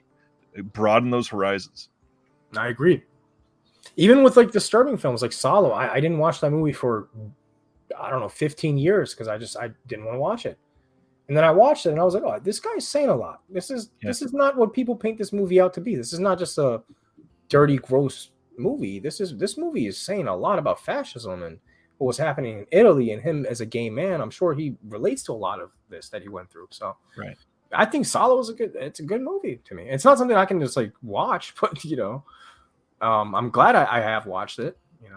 Serbian film is another one that I thought like it served its purpose. Like it was trying to offend you and push the envelope, because that's what was happening in Serbia. Like they were censoring everything, so he tried to push every button he could, and he did. That he did. Successful movie. I don't know. I'll go with my top one then, and the only reason I say this for number one is because it is my most rewatchable film on this list, easily, and probably the one that most people in our chat have seen out of everything tonight. This is easily the one that has gotten the most viewers all over the world, probably, and that's because it's super mainstream. But my favorite surrealist film ever is Eternal Sunshine of the Spotless Mind. Jim Carrey and Kate Winslet are putting in powerhouse performances that, no matter how many times you watch this film, it is something that you question, which way am I going to experience this tonight? Am I going to know what I want to believe is real? Am I going to think that there's dreams? Am I going to think that there's stuff being erased? There's so much going on that you are lost in this interweaving story of pure romance, sadness, love, and absolutely the overwhelming sense of just human, of feelings around you, of being connected to somebody's emotions and feelings, and that actual touch of, we are here to interact with each other. And that's where it comes in this other third way to look at things. And I've felt that way about this type of art, is when I discover a film like this, I feel like it's something that I want to reach out and touch, that I feel this connection to. And that's why when something like this works so perfectly for me, I just dive in and I want to watch it 10 times that first week. And even if I only watch it the once, I'm thinking about it every single day for the next week and a half. And those performances and the directing in that film and the images that are just seared into my brain, they will never leave. They grab a hold of everything. And this is easily, in my opinion, Jim Carrey's best performance. Kate Winslet is just beautiful in this. Even incredible supporting features from a whole bunch of really big names. And if you've never seen this, get the 4K that came out from Kino Lorber. This is a masterpiece, in my opinion. No, I agree. I think it's definitely my favorite Jim Carrey movie as well. Right behind, I guess Truman Show is right up there. It's up there, yeah. Yeah, those are probably my two favorite, and both surreal, actually. Oh yeah. But yeah, man, I actually forgot that got a 4K from Kino, so I'm gonna have to pick that up, because I actually don't own that on physical at all. I've watched it in the theater, But ever since the theater experience, I haven't watched it. But yeah, that movie will ground you. It will bring you to earth, and it's a touching movie. It's a good movie. I really really enjoyed that movie. Really is. So, who else did you have on your list? I'm curious to hear. By the way, this was in no order because my favorite I would say is Hodorowski. I'm just Mhm. going off of just random names. Another director that I think does a lot of surrealism is Lars von Trier. Of course, we got Antichrist and The House That Jack Built. Those are probably the two that I would say he incorporates that the most. I think the House That Jack Built is probably my favorite one, though. I would say So good, and yeah, so second one is many people have probably not seen it. I just wish it was a little shorter. You know, Yeah, I think it's like a 2.5 hour long movie. I'm like, dude, at just least. crunch that down to 2 hours and we're talking. This doesn't need to be 2.5 hours. Similar to like Terrifier. Terrifier was like fucking 2.5 hours. What are you Yep. doing? There's no reason. But Lars von Trier, I know he's a controversial figure, obviously, for some things that he's done and said. But you know, aside from that, separating that from the artist, I think he's got a vision. Guys like him, Gaspar Noé, Ari Aster, those guys, man, those are guys that are carrying this for me. Like I have a lot of hope in those dudes coming up. Another two guys that I think we should mention that are fairly new. I think they're doing some bigger things with Marvel now. Justin Benson and Aaron Moorhead, the Your guy Moorhead, yeah. Endless, Resolution, Synchronic. Like those are some guys that are doing some experimental cinema that I think should be highlighted. They're doing some Marvel stuff, right? Like with Disney. I think they are. Yeah, I don't remember which one, but I believe they're attached to one of the titles that are upcoming. And speaking of them, a lot of people they bring up Endless and Resolution first. I will throw out, and to go with kind of Eternal Sunshine, is their film Spring. That movie Spring is good is too, yeah. so great. Yeah. Where was that shot? Wasn't that shot in France or something? Like I believe Paris? it was French. Yeah. Yeah. Yeah, it's a good movie. That was the first one that I watched by them. And obviously, there's the obvious ones like Kubrick and Right. David Lynch and Terry Gilliam. Terry Gilliam, I mean, that guy. Literally everything, yeah. Yeah, I mean, Fear and Loathing, Time Bandits, Brazil, Holy Grail, I mean, you name it, that guy. Also Japanese surrealism. Obviously Houseu. Uzumaki? Oh yeah. Yeah, Uzumaki was one that I watched. And two that I recently discovered thanks to you and Air 444 was The Warped Forest and The Funky Forest. Yep. Those are two batshit crazy movies. Crazy movies. And if you like those, you might like Big Man Japan. I think that's only on DVD, but I bought that from Amazon. Weird movie. They got like sumo wrestlers the size of Godzilla walking around in diapers. It's a lot going on. It's a lot to put in words. Check it out. It's called Big Man Japan. You ever heard of that one? I've heard of it. I was trying to think if I'd seen it. I don't think I've seen it. Weird one. Yeah, they have gigantic Godzilla-sized sumo wrestlers in diapers fighting each other. It's something. Gotta see it. Okay, I'm in. Absolutely in. You gotta see it. A couple more that I wanted to shout out a little bit tonight. Another super mainstream pick, Big Fish. I actually really love Big Fish. Yeah. Got a lot of surrealism in that movie. Yeah. For a mainstream title, that really kind of went out there for a lot of people. And then one that was viewed as kind of mainstream, and it's on a bunch of surrealism lists, so I wanted to bring it up just because if I keep talking about it, maybe somebody will release it. I feel like Arrow would do great with it. Give me Tom Green's Freddy Got Fingered. Like, yes. Oh my God. I love Freddy Got Fingered. Oh, It's yes. got so many, just how in the world did he get this on a screen? Why is this in a movie? Yes. It makes no sense. And a studio paid for this to be made. It is so great. Please give us a good release of Freddy Got Fingered. Yes, man. I want the backwards man dance in 4K. That's what I want. Daddy, would you like some sausage? Daddy, would you like some sausage? Dude, I fucking love that. Tom Green, man. He put out Freddy Got Fingered. He did Stealing Harvard and what was it? Road Trip, I think it was. Those are the three. All three are bangers, dude. I love his comedy. His just I don't know, man. There's something about Tom Green, and I know this isn't a movie, but he had a late night show on MTV for like a summer. It was the most batshit crazy show I've ever watched in my life. He had like NSYNC on there. It was a crazy. You had to be there. And I get a lot of the same vibes from that as the current Eric Andre show on Cartoon Network, and love what Eric Andre has done with that. It is so freaking funny. You have no idea what's going to happen in the next scene, and Eric Andre is wild. I don't know. He's done some other like prank shit recently. Like he did stuff with Johnny Knoxville, which isn't quite as good. But man, his show, it is very surreal. I gotta check that out, man. I would love that. And it's short too. You can easily binge everything they've done in less than like 4 hours, and it's been on for like 5 seasons. I gotta check that out. Being John Malkovich is another mainstream title. I think. Great film. And recently, Mad God, Phil Tippett. Phil Tippett, yeah. That one that took like 30 years in the making. Yeah, that's a batshit crazy movie.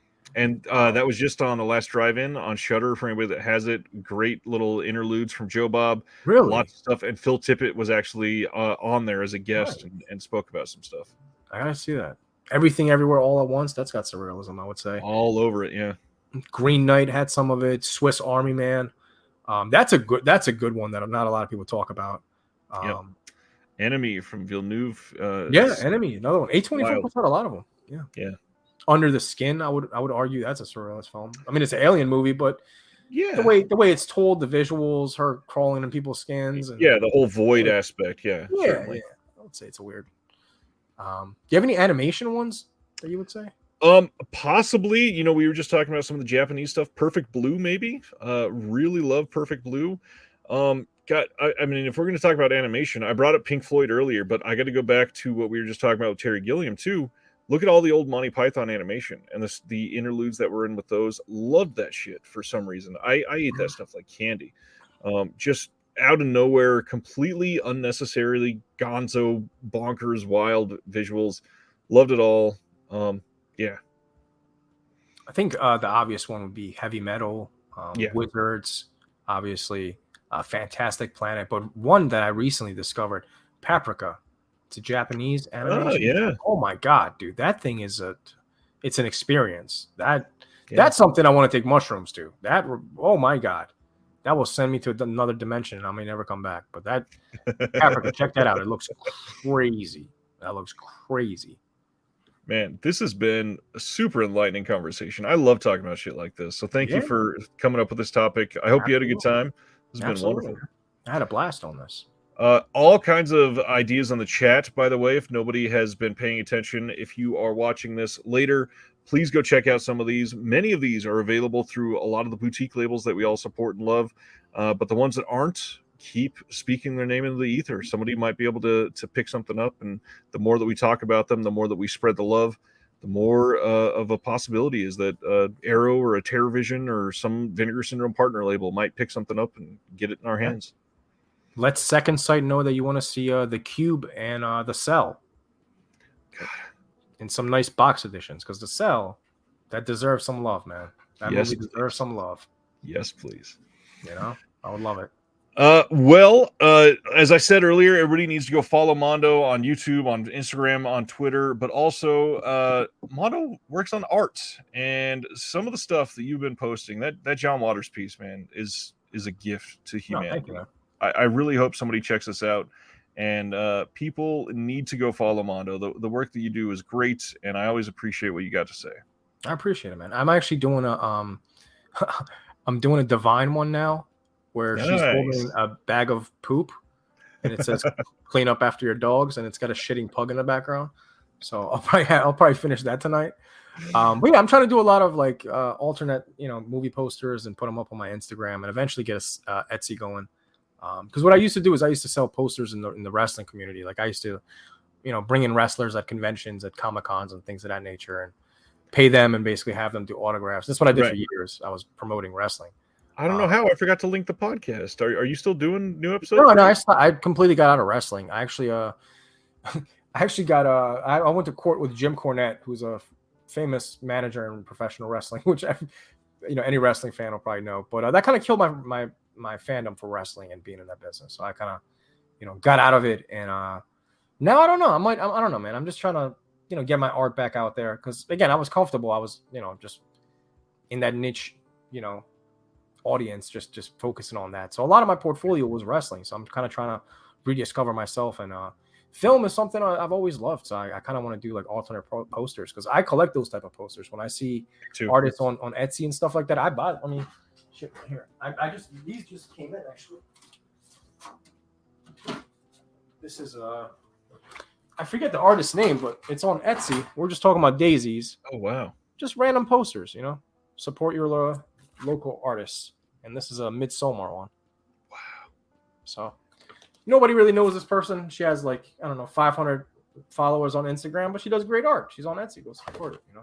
That's what I'm trying to do. I'm trying to get on Etsy and create my own little shop on there and hopefully, you know, get my name out there and maybe do some work with some of these companies in the future and, you know, build a portfolio up. But I appreciate the love, man. I appreciate you having me on here.